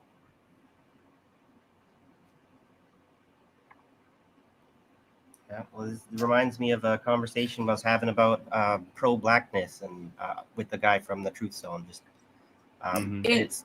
it's funny about being like a white guy who's pro-Black, right? It's like, why should you be pro-Black? And it's like when you look at the truth. Oh, sorry, Abby. Or when you look at the history and you have to acknowledge the truth of what it says, you kind of have to be kind of pro-Black. You know what I mean? It's just the evidence is what you're supposed to base your opinion on. You know, so in order to have solidarity with Black people, you have to acknowledge that they've been disenfranchised and continue to be, and there's nothing like no fetishization taking place. Absolutely. You know, So you have to leave in 15 minutes. So I had like all these different segments on eugenics, women, trans, immigration. So I'm just gonna try to barrel through some of them so we could talk about a few of them at least. Mm-hmm. This one's gonna be quick, and this is about trans. Okay. And this is Donald J. Trump's son in all his glory. And it's a very quick snippet, and then we can just discuss. So, okay. Here we go. I don't know why this keeps happening. It's always got a mute. It's a stupid feature. I don't know why they set it like that. I don't know why they keep doing that. Third speculation was this from the president's eldest son, Donald Trump Jr., who was a friend of Charlie Kirk. I can't frankly name a mass shooting in the last year or two in America that wasn't committed by a transgender lunatic that's been pumped up on probably hormones since they were 3-year-olds. Don Jr. can't name a mass shooting not conducted by a transgender person. Okay, a quick fact check on that. Experts say that transgender people may have been responsible for 7 out of 4,147 mass shootings from 2018 to 2025, a rate of less than 1/5 of 1%. Context, transgender people represent around 1% of the American population, so they are 5 times less likely than anybody else to be a shooter, Don. Okay, so as queer people, let's laugh out loud. I'm sorry.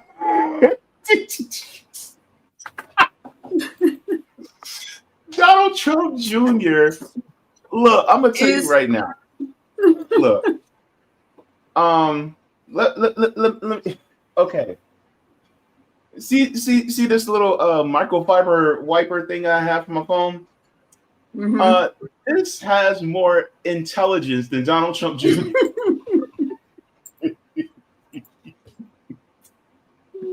Most people would be embarrassed to make a fool of themselves that badly, but apparently these guys have no shame. So. Oh my gosh. Okay, None. so Absolutely none. Look, you have the likelihood of being shot by somebody who's redhead before you'll get shot by somebody who's trans, because the population of people who are ginger is actually double the population of trans people. You know, I don't even. You've been lagging a lot lately, Abby. Sorry. I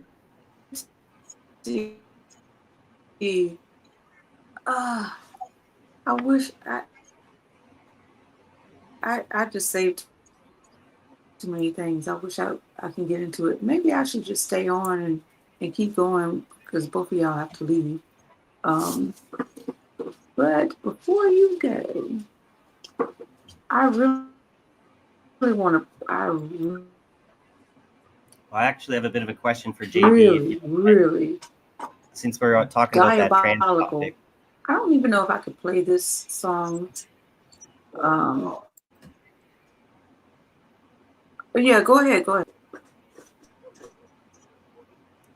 Sorry, you're cutting out bad. I don't know if you might have to leave and then hop back in or something.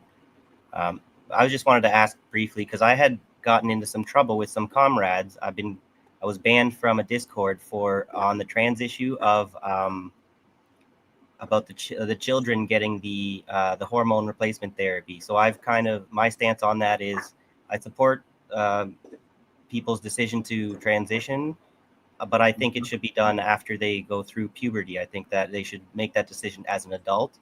And a lot of people find that you are not really being a true ally of the trans community if you are against them allowing the use of puberty blockers for the kids. So what would you say about that, JB?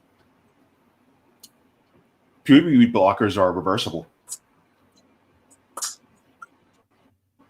I'm not talking. There are and it's not even limited to kids who are trans. There are some kids who may start puberty way too early, and they've got to put on puberty blockers. But that's a decision that's made by the doctor, the parent, and if the child starts to get to an age where they understand, then it's made between all three of them.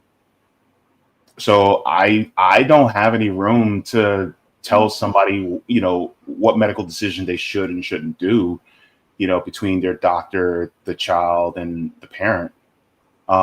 We have how many kids have we heard that are 15 years, 16 years old that are going in for breast augmentation? I mean, but we don't have anything, we don't say anything wrong about that. You know what I mean? And so as far as like kids getting put on puberty blockers, I mean, it's completely reversible. Like if they suddenly decide, oh yeah, and here's the thing, people think it's just a one-off. Oh, I think I'm trans. Okay, let's put you on puberty blockers. No, it goes through a rigorous process of seeing a psychiatrist, seeing a psychologist, a counselor, seeing if they actually have gender dysphoria. It is all these different things on top of it. And so then if it is judged that, okay, yes, they definitely do have gender dysphoria, it has been deemed by medical and mental health professionals that this person does end up having gender dysphoria, then it's like, okay, well, we put them on puberty blockers. Number one, they are reversible. Number two, I'd rather have a kid on puberty blockers than having a kid that's dead because they decided to off themselves because they felt like they were born in the wrong body. Which is better. I'd rather have a kid survive, and then if they decide that they're not trans, then they can get off puberty blockers and it can be reversed. So I'm just not sure if so I need to do some good research on. Oh, go ahead. Sorry. Yeah, I'm not sure if I completely agree that they are reversible. That's a kind of a complicated scientific question, and I don't really have the background. That's something we have to research. You'd have to research it to say you agree or disagree.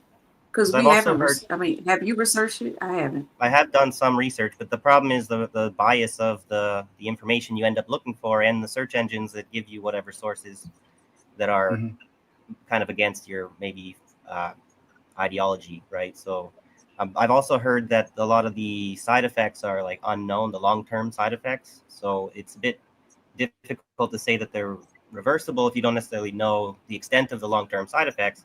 But that's just a complicated, no easy answer kind of something that does divide us on the left, Well, I mean, a vasectomy is reversible. Like nothing's 100%. You know the long-term side effects? Like for instance, I'm on immunosuppressive medications right now. There are still to be some side effects, but the thing is, like, is it a net positive or a net negative? And on top of that, because nothing is ever 100%. What is the percentage of people who experience these side effects compared to others?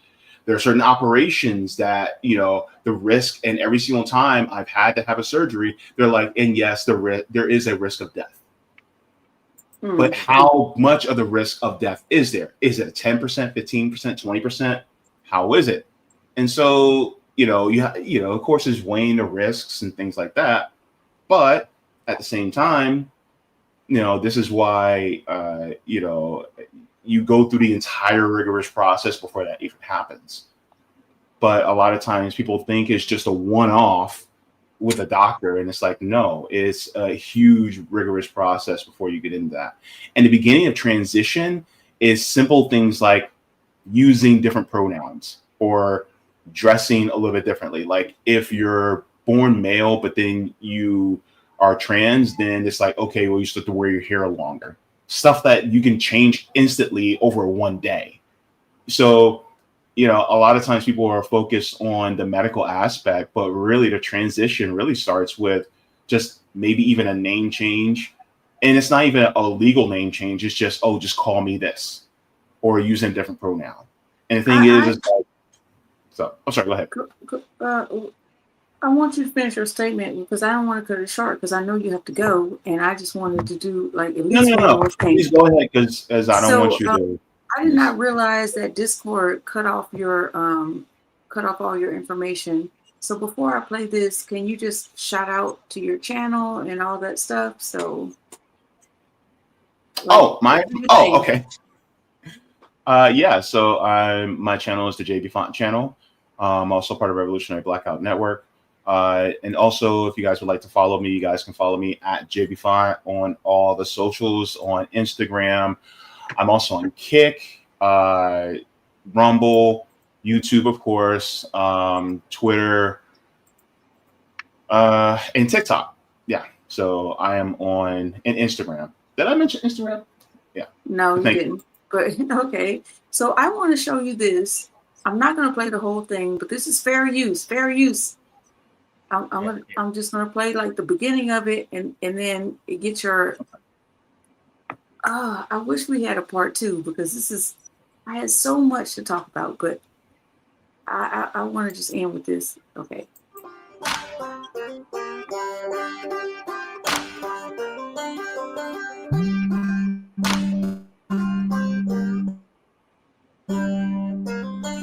Whoa, we need a big tall tree and a short piece of rope. Hang them up high and sun that's around in our town. A big tall tree and a short piece of rope. Hang them up high at sundown. Leave them swinging so the folks all know you don't mess around in our town. Thou shalt not steal, thou shalt not kill. But if you do, bitch, we'll hang you in a fucking field. We don't judge by skin, we judge by soul. So God can judge your sin, but bitch, you gotta go. Austin Metcalf lost his life at a track meet. The news won't say it, so I say it on a trap beat. And while they running from accountability, Laken Riley was murdered while she was running in the streets. Who would have thought the girl who left the danger in Ukraine would get her life taken riding on a train by a nigga when she's repping Black Lives Matter? But you triggered by this. Okay, he said the N word, so I'm ending it right there. But you hear what's happening, right? Fair use. We're gonna talk about it. Was that made by AI? That was No, horrible. that's not made by AI. That is a real people. Jeez. They have a whole playlist of first of all, the fact that you are taking a genre that wasn't created by you. Well, all the genres in America weren't created by them. But the fact that you are making this one, that's a whole nother conversation there. I know exactly, and you ain't got much time left. But I wanted to get your thoughts on what you just heard. He just said the N word and talking about hanging us from trees. And we had nothing to do with any of that stuff. But just because this one black dude killed a Ukrainian woman, okay, how many white people have killed black people? Now, when a white person does it, they're mentally ill. They're like, it's a one-off. But for some reason, if it's a black person or a Muslim person, everybody has to answer for their crimes. Every single body. And it's civil war. You know what's funny? Here's my question. Why didn't they act this way with the death of Tony Timpa? You know who Tony Timpa is? Keep it going. I don't know. Okay. Tony Timpa was a white man who the police kneeled on his neck for 14 minutes. Where was the outrage and people in the streets then? And where was the media? Tony Timpa. Look him up. Everybody, go ahead and Google Tony Timpa. This was after George Floyd was murdered. A cop kneeled on his neck for 14 minutes. And yet, they don't care about him. I'm going to be honest with you. That white Ukrainian woman that was murdered, they don't give a damn about her. They just want to score political points because the murderer was black. That's all it's about. They don't actually care. All it's about. Well, I appreciate that. I did not know that. Thank you I'll go check that out later. But I got to get going. So thanks for coming on, Jay. Timpa, Tony Timpa. Okay, awesome. Yeah, So it thank you. sounds like we're wrapping up. I did have a song. Hold on. I do have a song to end it all in, and let me cue it up before everybody leaves. So you guys can say what you want to say while I'm queuing this up, and everybody's wrapping up to leave. Go right ahead.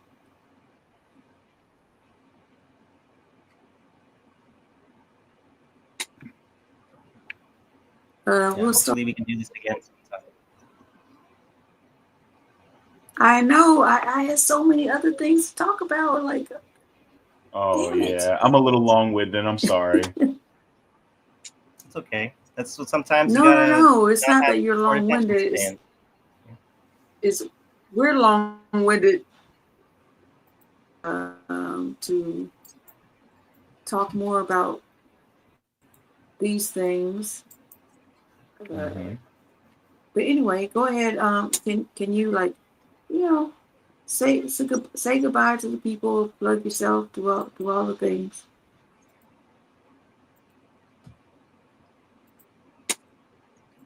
Well, I think he did already do the plug for his show, but if you want to plug it again, go ahead.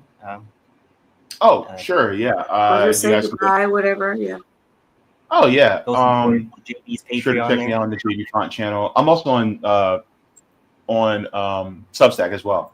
But guys, one of the things I want to reflect upon you is, always, try to get to know more people in your community so that you can humanize them and you can see yourselves in them.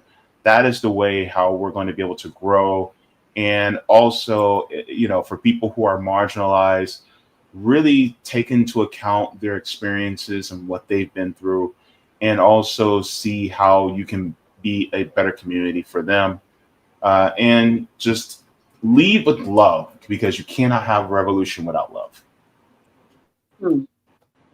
Well said. Yeah. Much love, JB. Thank you.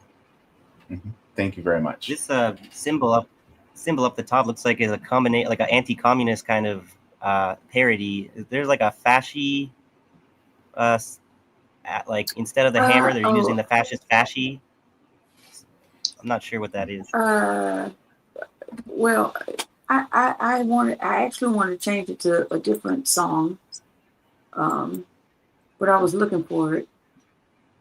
Okay.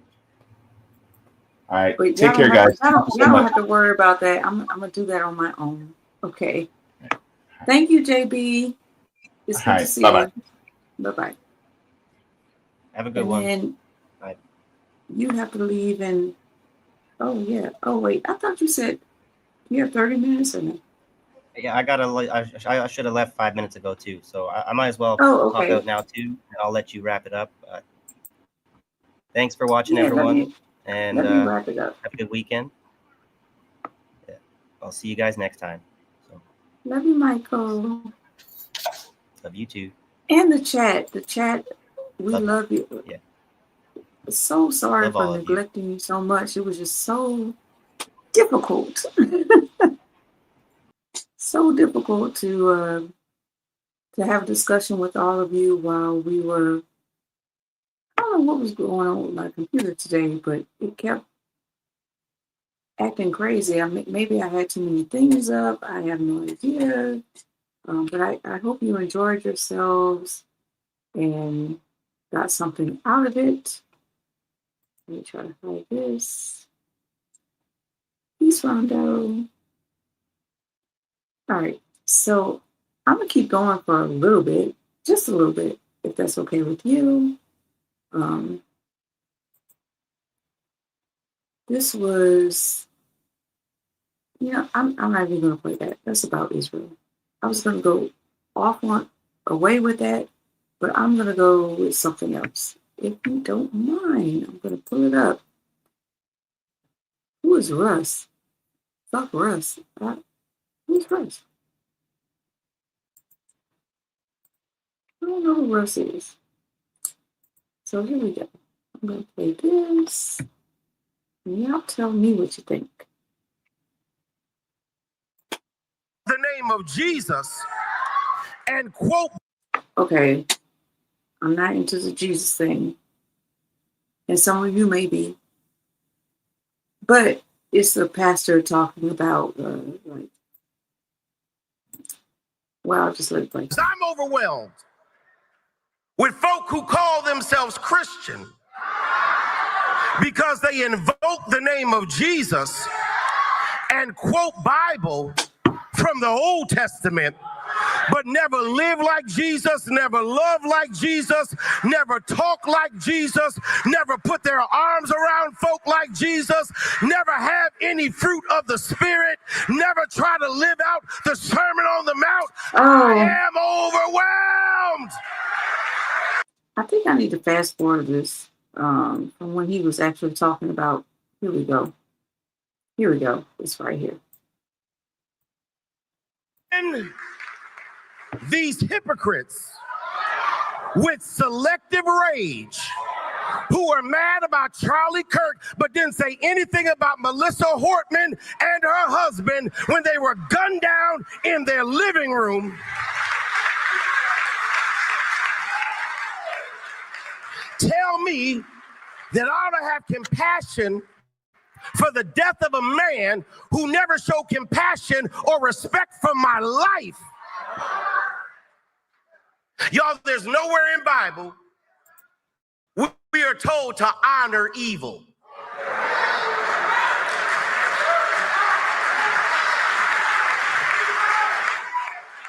And I know I'm gonna get in trouble for this, but how you died does not redeem how you lived.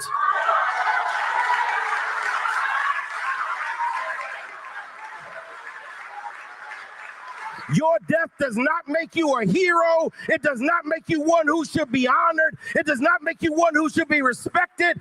I can be sorry about your death, but not celebrate your life. You did not live.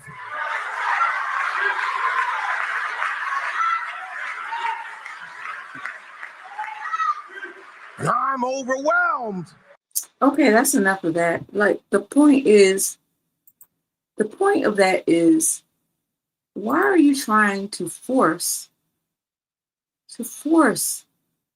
us to have sympathy or morality for someone who didn't have sympathy or empathy for us?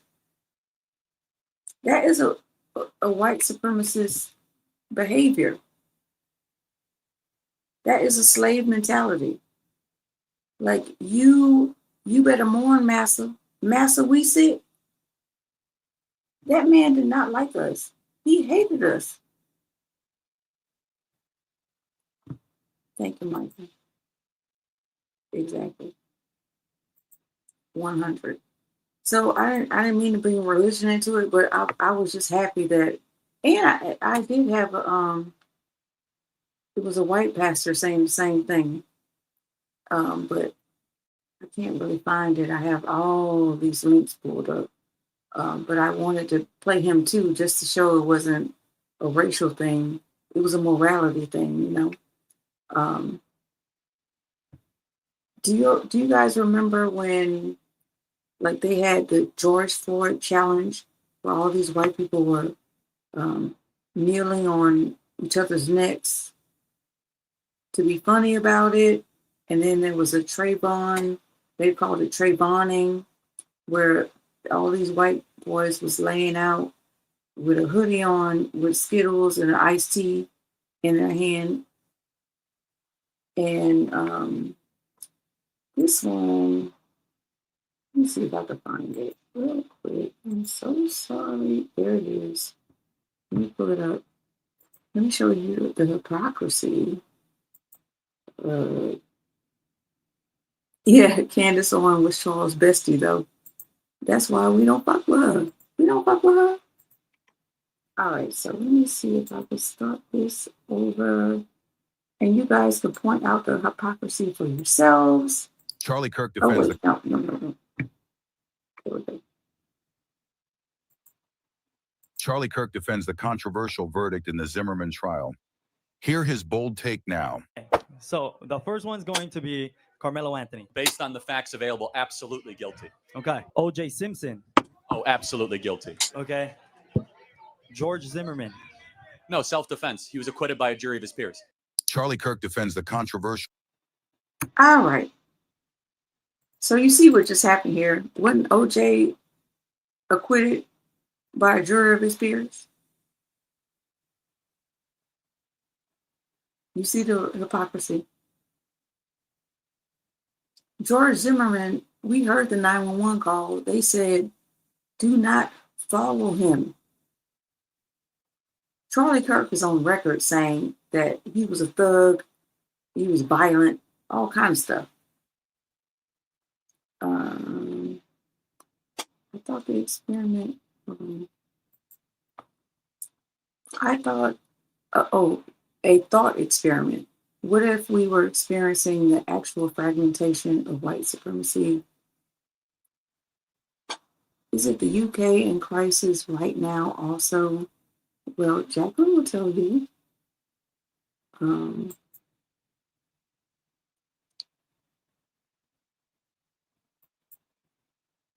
The chat's going so fast. So there is so many morality issues that are going on here. Oh, this is the one I want to play for you. This is the music. Maybe I'll move this out and play it on the. I'll just play it now. To hell with it. I'll just play it now. For shits and giggles. Let's play it now. Here we go.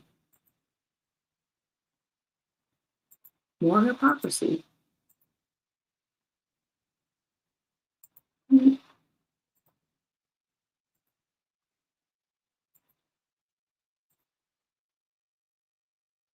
Why keeps doing that?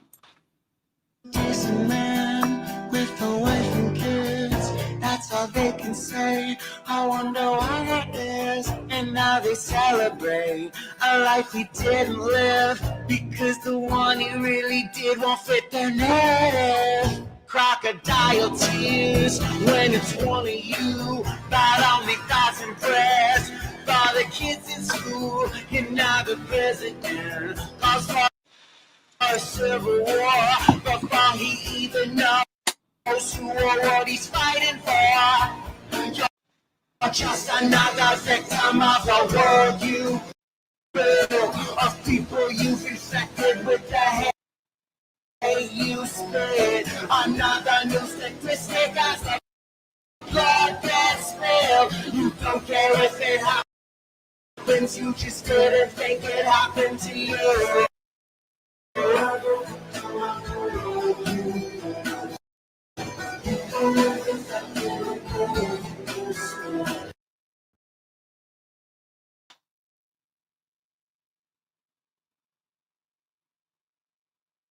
Ooh, can y'all hear that?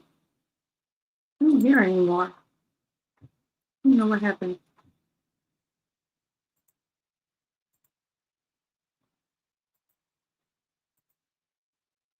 I don't know what happened. Can y'all hear that anymore? I don't know. Can somebody tell me if you can hear me? I'm not sure. Can you hear me? Mic check 1, 2, 1, 3. Can you hear me?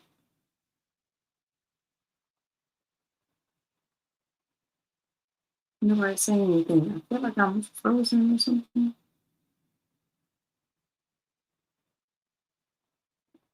This is a weird way to end a show.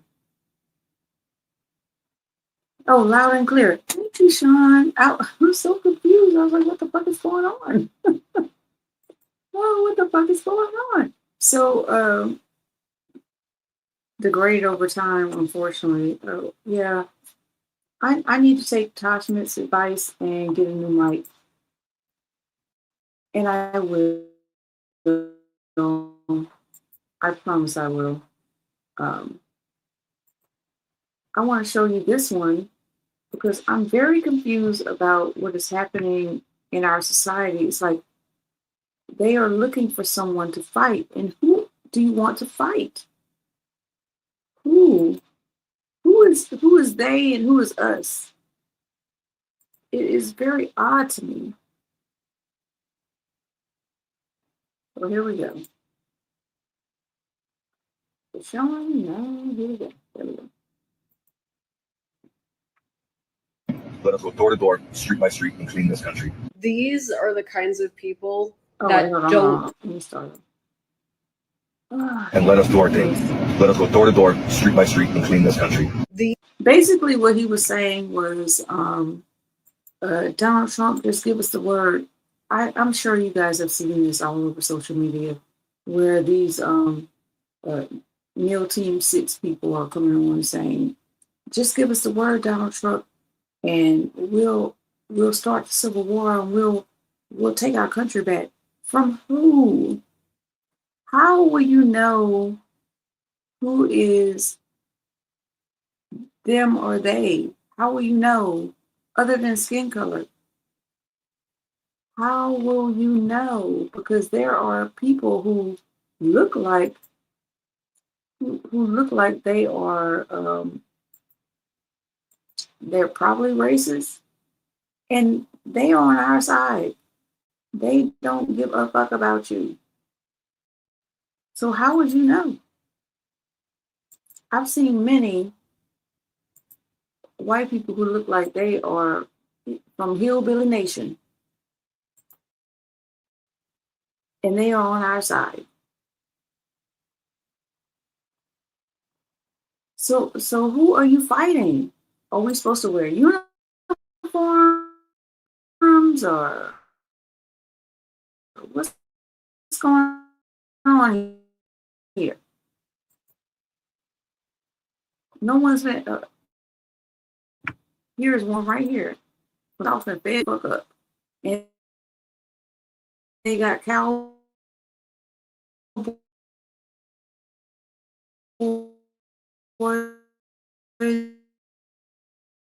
and everything. There's I don't know what to do. Rondo says they don't have an answer, Sway. If you Kanye West, is it the Breakfast Club? I think it's the Breakfast Club. No, it's Sway's show where he was talking to Kanye West, and Kanye West said, "You don't have the answer, Sway." I apologize. But anyway, here we go. This is my hillbilly hobo for the revolution.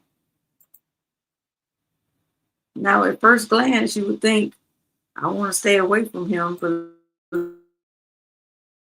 listen to what he has to say.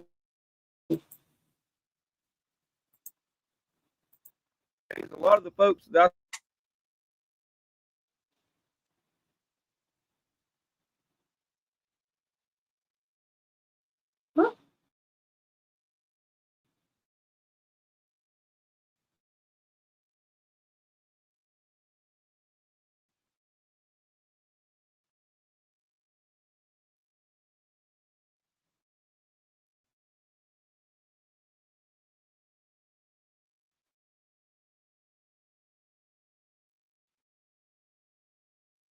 I have no idea what's happening.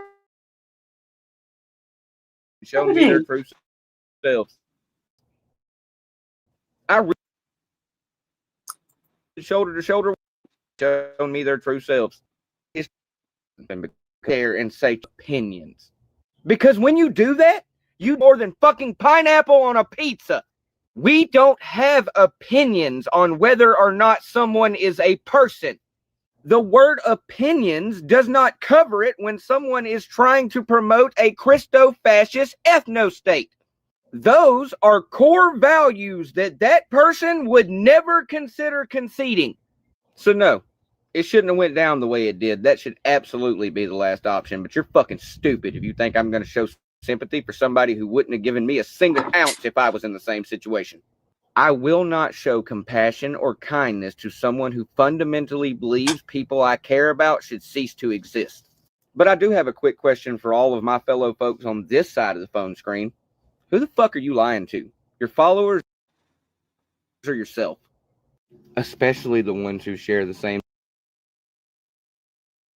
skin color as me, because a lot of y'all were sitting up here 6-7 days ago screaming eat the rich, but as soon as it happened to someone in our similar career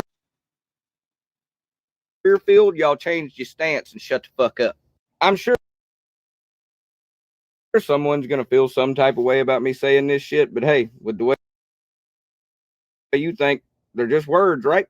Anyways, y'all have you a wonderful day. Keep the motherfucking boots out of your motherfucking mouth, and remember that the golden rule will always remain: yeehaw, fuck the law. Love y'all. Now, I don't. Can you guys tell me in the chat? Am I freezing a lot? Because if I am, I just probably need to shut it off. And I don't know what's going on with my computer. And I thoroughly apologize. But let me know if I should, if it's annoying the fuck out of you. Because it's freezing for me. But I'm not sure if it's freezing for you. So please, someone tell me in the chat. Nobody's saying shit, so maybe I should get the fuck on. I don't know. Yes, popping in and out. It's okay, Abby. Oh, he's so sweet. Sean. Thank you. I just kind of wanted something that we weren't able to discuss that I really wanted to talk about amongst us was like white allyship and how it has presented itself since the Charlie Kirk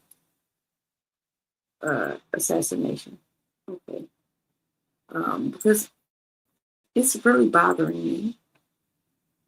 I mean, it's really bothering me. And I can't even remember how. I'll share this real quick while I'm looking for the other thing. Just so we could see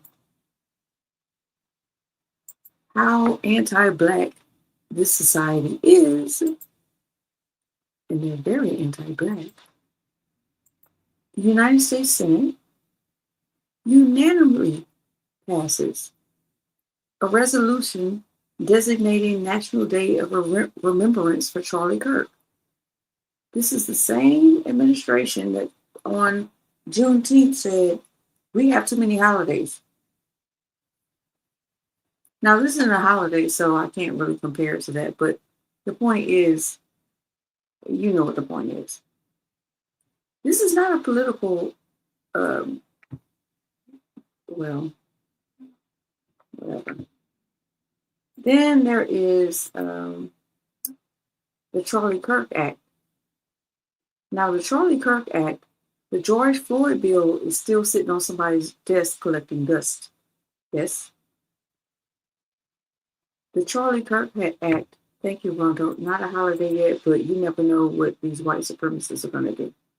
The Charlie Kirk Act is nothing more than the Patriot Act 2.0.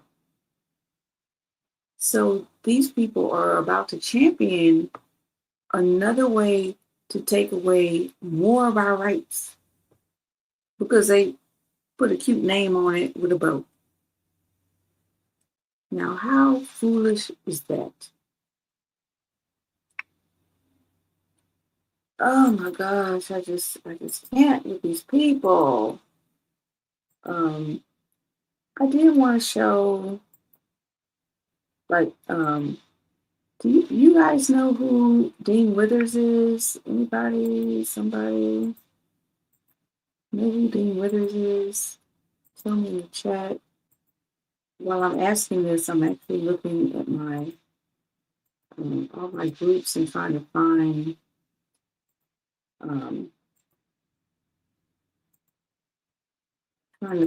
this. I can't remember where I put it on. I thought I would have put it under hypocrisy, but I guess not. Oh, white allyship. I think maybe I put it under that. Oh, here it is. Dean Withers cries. Okay, here we go. Let me share this. so people will understand, how it feels. How does it feel? Ooh, let me get my Maxwell on. I can't sing like him though, but I. Wait, hold on.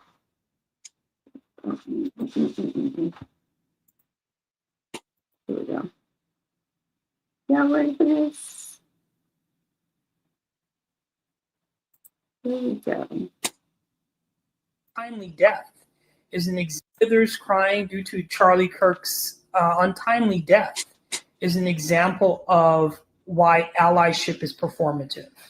That there's a stark difference between activists and resistance and content creators. It's a stark reminder how privilege shapes your level of empathy for people other than your circle of influence. It's funny how I'm watching allies on my timeline humanize Charlie while dehumanizing Black and brown people that have been impacted by Charlie's rhetoric. You can actually explain this with psychology using attachment theory, because we bond to individuals who we're in close proximity to. Attachment theory shows you that it doesn't matter if a person does something right or wrong, we prefer proximity over morality and virtue due to the fact that it brings safety. This is why we cling on to abusers or cling on to really bad parents. It's the same ideology. Dean has more in common with Charlie than he does with me. And that's the lived experience of being a person of color. He doesn't get triggered the way that I get triggered when people are being kidnapped in broad daylight by ICE, being thrown into alligator Alcatraz, people wiping away Black history. He doesn't get triggered by those things. He doesn't carry with him the intergenerational trauma that was committed by his ancestors. He doesn't feel those things. And if he hasn't experienced any of these things, how can I expect him to have empathy for me in regards to my response to Charlie Kirk's death? As opposed to, what he has expressed. And, he made it very clear that, there's a fork in the road. You should be able to have empathy and be able to, show grief for someone that has been actively harming communities, not just with belief systems, but with rhetoric that counseled the president to make decisions that have made a lot of lives a living hell.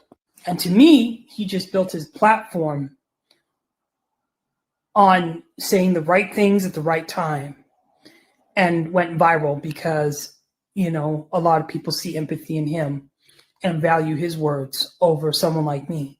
Because again, it's by proximity as the reason why people bond to certain individuals versus others. And all this video reveals to me is that when push comes to shove, that the dominant group will always choose their own because they find more safety.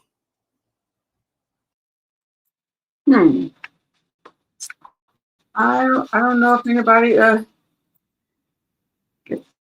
if you guys have like something to say about that or what have you. Now I can look into the chat more because it's just me. Somebody said, hey, I think they meant he gave Rush Limbaugh. I'm not sure what that means.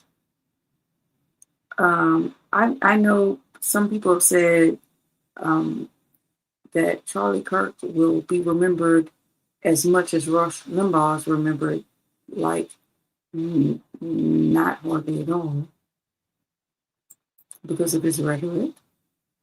How many of us knew much about the guy? Like, a lot of Black people didn't even know who he was, and somehow we got thrust into the conversation. And most Black people were like, Charlie fucking who? And then when they because of what happened, they like went into videos and stuff and listened to him, and they was like, yeah, fuck that guy.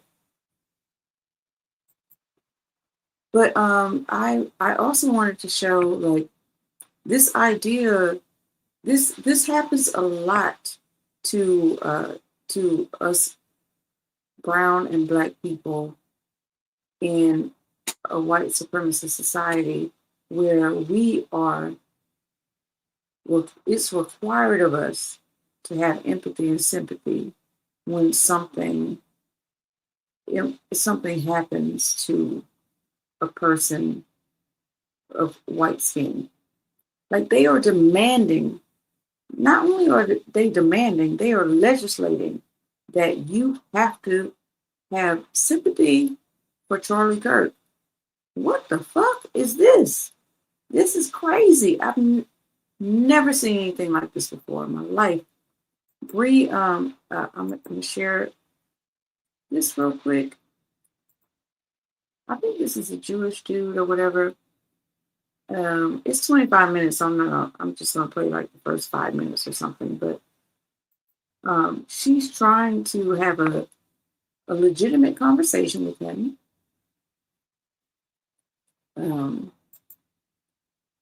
Like a legitimate debate with him about why he feels like you should demand our pain for someone that doesn't feel pain for us. Lance says racism is induced into the population by the government, media, and large corporations, and Hollywood. Sean says this guy is a goof, so apparently you know who he is. I don't know who he is. But I'll just play it, and then we'll see on the other side. I'm not playing the whole thing. But look at the way he dismisses her. And she's speaking, logically and being very pragmatic in the way she's addressing him. Impression of Charlie Kirk was that he was racist. He engaged with me in a racist fashion, in a patronizing fashion. That's how you love your enemies, though. Like that's what they're doing. Is what that's what the left has always believed. My deepest frustration with all of this is how easy it is. I'm sorry, how easy it has been for white liberals and white leftists to poo-poo the fundamental racism at the core of Charlie Kirk's ideology. Are you angry at the King family for not denouncing his racism or whatever you think they should be doing right now? I think you're also falling into this binary trap. The argument is that you have to die. No, wait, let me finish. You kind of started it with the race baiting. So you never let me even finish the point about that. It's not race baiting. It's funny that you're like, this is what the left is about, Brianna. I'm teaching you something. Why don't you ever learn from anyone else? So how do you get a Charlie Kirk who's willing to be loud and passionate about how we need to how the Democrats need to resist Trump, and also is willing to be so conciliatory and excuse someone who was such a part of Trump's movement? And to me, the answer is quite obviously that the preoccupation is with process, that Charlie Kirk is practicing politics in the right way. He went to college campuses and debated people. And that, for someone like Ezra Klein, is more important than whether or not he openly talked about Black people being genetically, intellectually, culturally inferior to white people in every way, or any other thing. You know what's interesting? I just pulled up Ezra's article and I looked at the reader comments. Do you ever read the reader comments on New York Times? They're really interesting to me. Yeah, they're very interesting to me. Yeah. So there's something called reader picks on reader comments, and reader picks are the ones that are most recommended by the readers. So I'm looking at least the top 5, 6, 7, 8. They pretty much all of them agree with you, I would say. I think the readers really did not like Ezra's article. But there is a way where the two articles you mentioned could correspond, in that I think one thing about Kirk was that he was very dedicated to pushing the Overton window on politics, right? Like he wanted to make certain things that used to be taboo normal. He wanted to push the envelope, right? Yes. So he wanted to make whites racism and misogyny and homophobia normal. That's pushing the Overton's window. Like, make that shit make sense. But okay. if Ezra does like legitimately admire Kirk, then he should try to do the same thing for the Democrats, right? So that's kind of what he was doing with the government shutdown thing, right? I don't think that Ezra. I mean, he doesn't have the same temperament as Kirk, so I don't know if he could ever really emulate. Honestly, I don't think he could ever really emulate Kirk, because Kirk was kind of like a fighter type personality. Ezra's very like NPR voice. If you listen to his podcast, I enjoy his podcast. I'm not. It's not an insult. I'm just saying they're very different personalities. But like, yeah, if you actually were wanting to emulate Kirk for your side, you should be doing brinksmanship. You should be trying to expand the debate. You should be, playing chicken in Congress. So that way there is a little bit of overlap, I think. Well, but that's not quite the point I'm making. I don't think that there's anything wrong with Ezra Klein's do a government shutdown piece. Like, if anything, he's really late on that, and there's a lot of excuse making for why Democrats were right to have not done a government shutdown during the last budget, like 3 months ago or whenever. So I don't substantively disagree with that piece. What I disagree with is the idea that in that piece, he rightly hand wrings about growing authoritarianism, and in the Kirk piece is able to selectively put that to the side as largely immaterial while applauding Kirk for these process issues. But don't you also agree with Kirk on the process though? Like, wouldn't you want the left to do what Kirk did on the right though? Like, no, so substantively, I don't think that Kirk's project was valuable or laudable. I think that the Ben Shapiro, Charlie Kirk practice of picking 18-year-olds to argue with so that you can generate clips online and make content and get rich isn't exactly a political project. I think Klein is overly charitable and framing that as having being fundamentally rooted in the goal of persuasion as opposed to feeding grist to the online mill of people who already agree with you to make blue hairs and college kids look cringe. I also don't think he's particularly good at it. I have had an opportunity to debate Charlie Kirk. I found him to be unprepared. I found him to be, frankly, racist. He asked me to come and debate the topic of race, which is not something that I focused my journalism on when I was at The Intercept. In fact, I was very critical of people who weaponized identity to advance the interests of the Democratic Party against the substantive interests of the minority groups they purported to represent. And this is something that came up in the episode, in the debate that we had, where Okay, I need to fast forward a little bit because he got triggered at some point, and he just started going in on her. Like, he wouldn't let her finish her sentence. I definitely don't agree with that. Let me see if it's around this part. Because like I said, this is 25 minutes. We're not going to stay on it. Or if Newsom just made that up to pander. meeting college kids on campus and attracting Gavin Newsom's son as a fan. Well, I don't know that his son actually is a fan, or if Newsom just made that up to pander. You can't ever really tell with Newsom. I don't know if that's the point, Zed, but I'll leave it there. It felt laying. I'm not actually prepared to show you this, but you can look it up yourself. Bad Faith. It's called Debate to the Left and Charlie Kirk's Political Contributions with Zaid Jelani. But he got really triggered and really started being super disrespectful in the combo. And I was shocked. Well, I wasn't shocked, but it happens. So we're almost 3 hours in. I think I had something else to show. You never know. Why am I singing? I have no idea. Let's see. Oh, I thought this was interesting.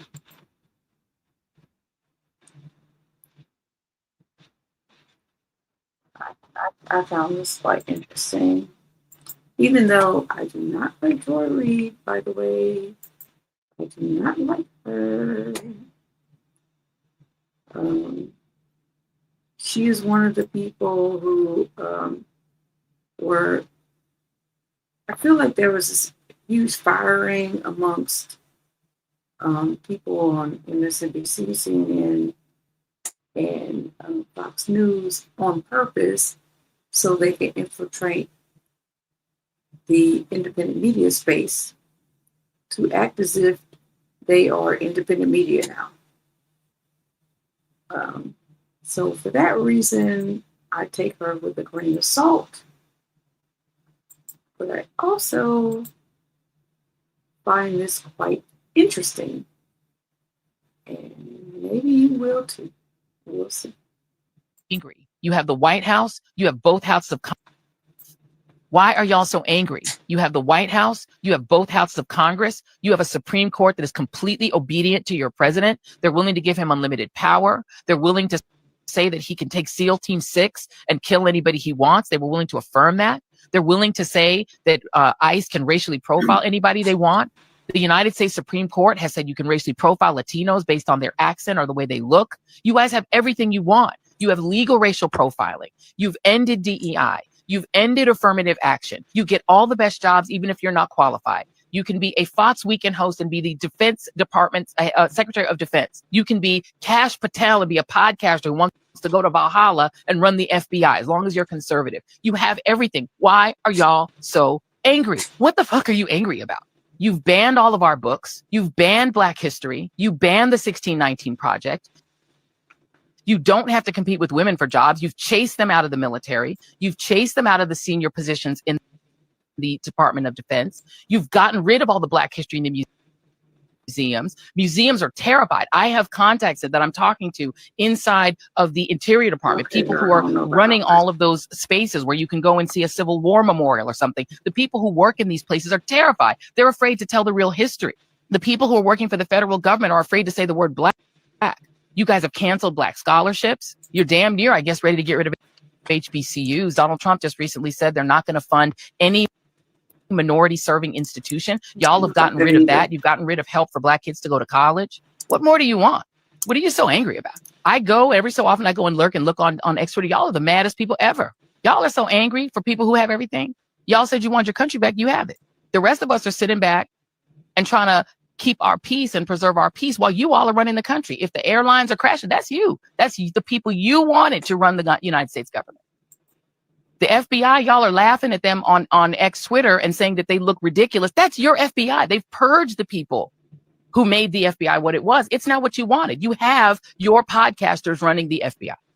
You have your friend from the real world running the Department of Transportation. That's what you wanted. There's no longer a gay guy there. The gay guy's gone. The gay guy's at home with his kid and his husband. He's not in charge anymore. The Department of Justice is what you wanted. It's your Justice Department that won't release the Epstein files. If you're mad about the Epstein files, you shouldn't be mad at me and the left. You need to be mad at Donald Trump. You all have the country. You run every red state like it's already Project 2025. You won't let women have abortions in Texas. They're literally dying of sepsis. That's what you wanted. You wanted women to have only 6 weeks to get an abortion in Georgia. You got it.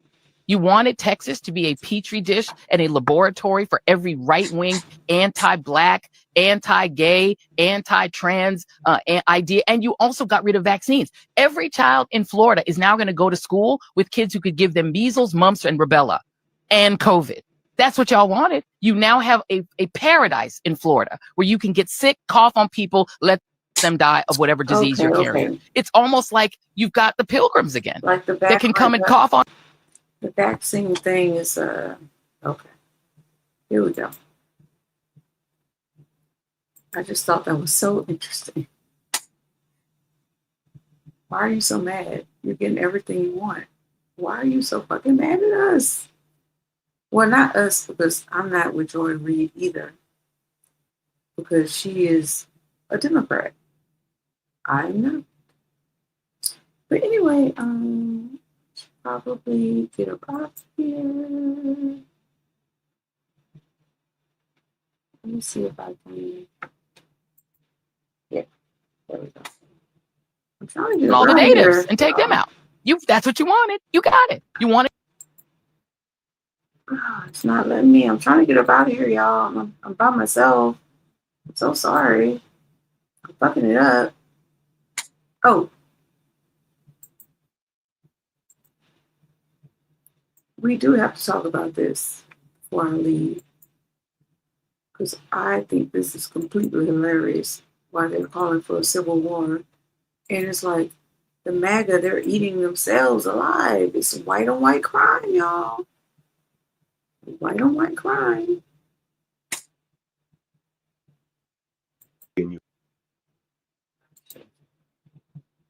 Prior to all this stuff with Charlie Kirk, then I'm going to share some resources with you that will help you to understand all this without actually having to consume the material directly, because that will make you insane.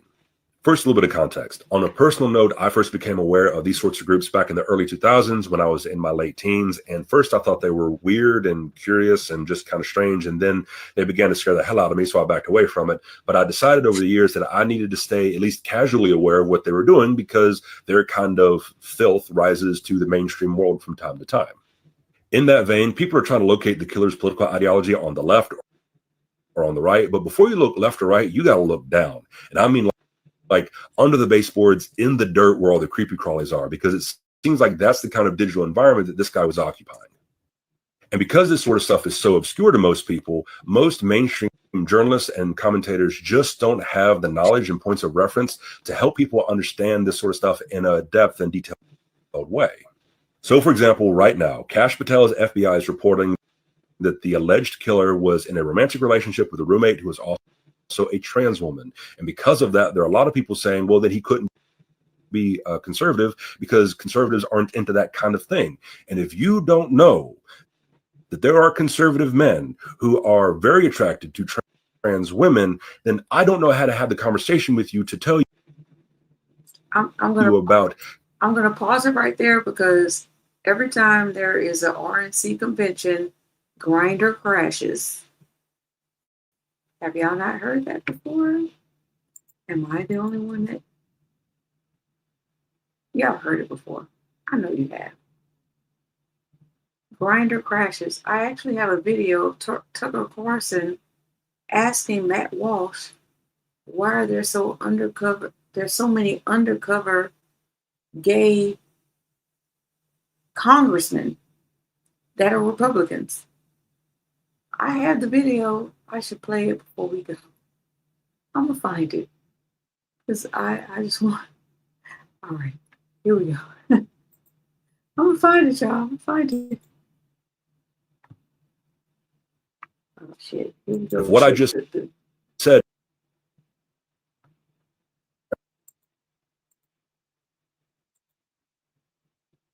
I don't know what's going on with StreamYard, but it don't like me right now. And if what I just said keeps there are a lot of people saying, well, that he couldn't be conservative because conservatives aren't into that kind of thing. And if you don't know that there are conservative men who are very attracted to trans women, then I don't know how to have the conversation with you to tell you about cat boy femme incel Nazis. And if what I just said makes your brain bleed, then my sweet summer child, I need you to buckle up. Not my sweet summer child. Or walk away, because this is only going to get stranger. So the first resource that I want to give you is a podcast called I Don't Speak German, and it's done by two guys named Daniel Harper and Jack Graham. These guys post regular updates about what these online radical groups are doing, and I recommend using their podcast like a reference encyclopedia, because each entry can be consumed on its own. So, for example, when you hear something in the news about Nick Fuentes or the Bull Brigade or Kekistan or whatever it happens to be, go check out their podcast and see what episodes they've done on that subject matter. The second resource that I want you to use is a news podcast. It's done by a collection of journalists, and it's called It Could Happen Here. And in particular, I want you to follow Robert Evans and Garrison Davis and their social media accounts, because in addition to doing that podcast, they also write independently about this sort of subject matter. So, for example, you may recall a few years ago, there was an attack on a grocery store in Buffalo New York, where a white nationalist attacked black folks, and he left behind a manifesto. These journalists helped me to understand why a 180-page plus. I have to pause it there for a minute because Kash Patel, the director of the FBI, did not know who this person was when he was questioned about it under oath with Congress. But I digress. He's almost done. And also plagiarized from other manifestos by other white nationalist terrorists. They also talked about how a very common phrase that shows up in these manifestos is the last line in that one in particular that goes, "I hope to see you all in Valhalla." And that's why this stood out to me. To my friend Charlie Kirk, rest now, brother. We have the watch, and I'll see you in Valhalla.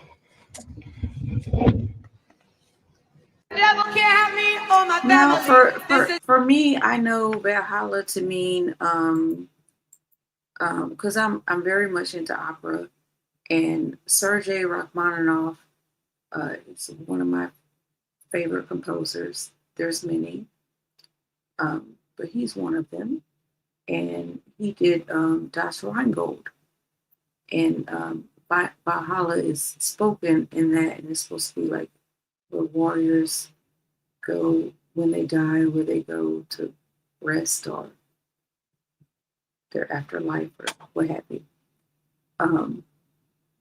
But apparently there's some thing within, well, let me backtrack for a second. During like the Holocaust or something, the Nazis would play Rachmaninoff. Rachmaninoff was not a Nazi, but they would purposely play his music, almost like how they keep the lights on in Alligator Alcatraz. They would play his music because the music is very, very invigorating. Like you could have an orgasm on this music. That's a whole nother story, child. But they would play the music over and over and over again, so people couldn't rest. So the assumption was made that Sergei Rachmaninoff was a Nazi, but Nazis use his music. Lance knows. Okay, Lance. Okay. And if you have something to say about what I'm saying, please speak up. So Valhalla is from Das Rheingold, and that's where warriors go. But someone told me that there is some kind of Nazi or white supremacist reference to Valhalla. I haven't done my research, or I don't quite know it yet. Okay, just so you know that. But I wanted to show you this real quick. When we're talking about the hypocrisy and what the fuck is going on with the call always comes from inside the house. Every accusation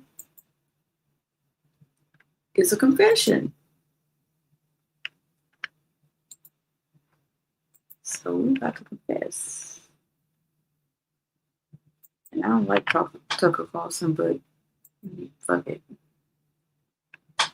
Here we go. You notice like a huge percentage of war-crazed Republican senators are secretly gay? What is that? Are they? Yeah. Like, what is the ones who are secret about it? I don't really know if you want people with like truly unsettled, dark personal lives with power. Do you? No. Okay, now they're just being petty. Now they're just being petty. I mean, think about your horror movies. Do you know that most people in the world, most people in the global south, in Asia, Africa, and Middle East, and so forth, they find it very. Okay. I'm not.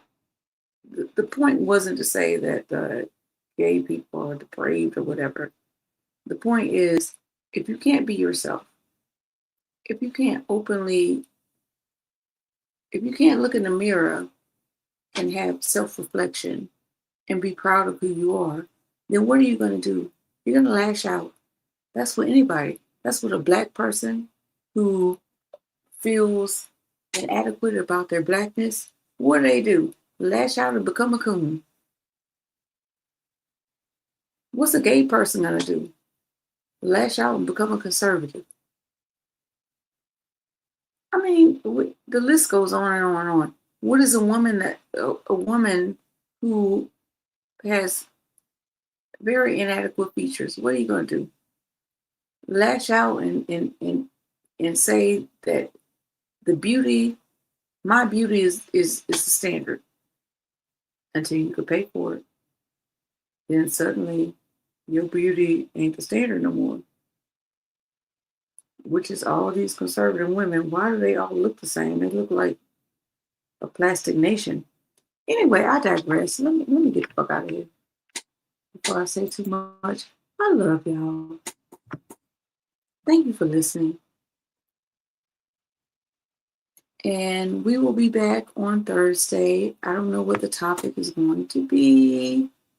They became Karens and Darrens. I thought they were called Karens and Kens, but whatever. I'll take it.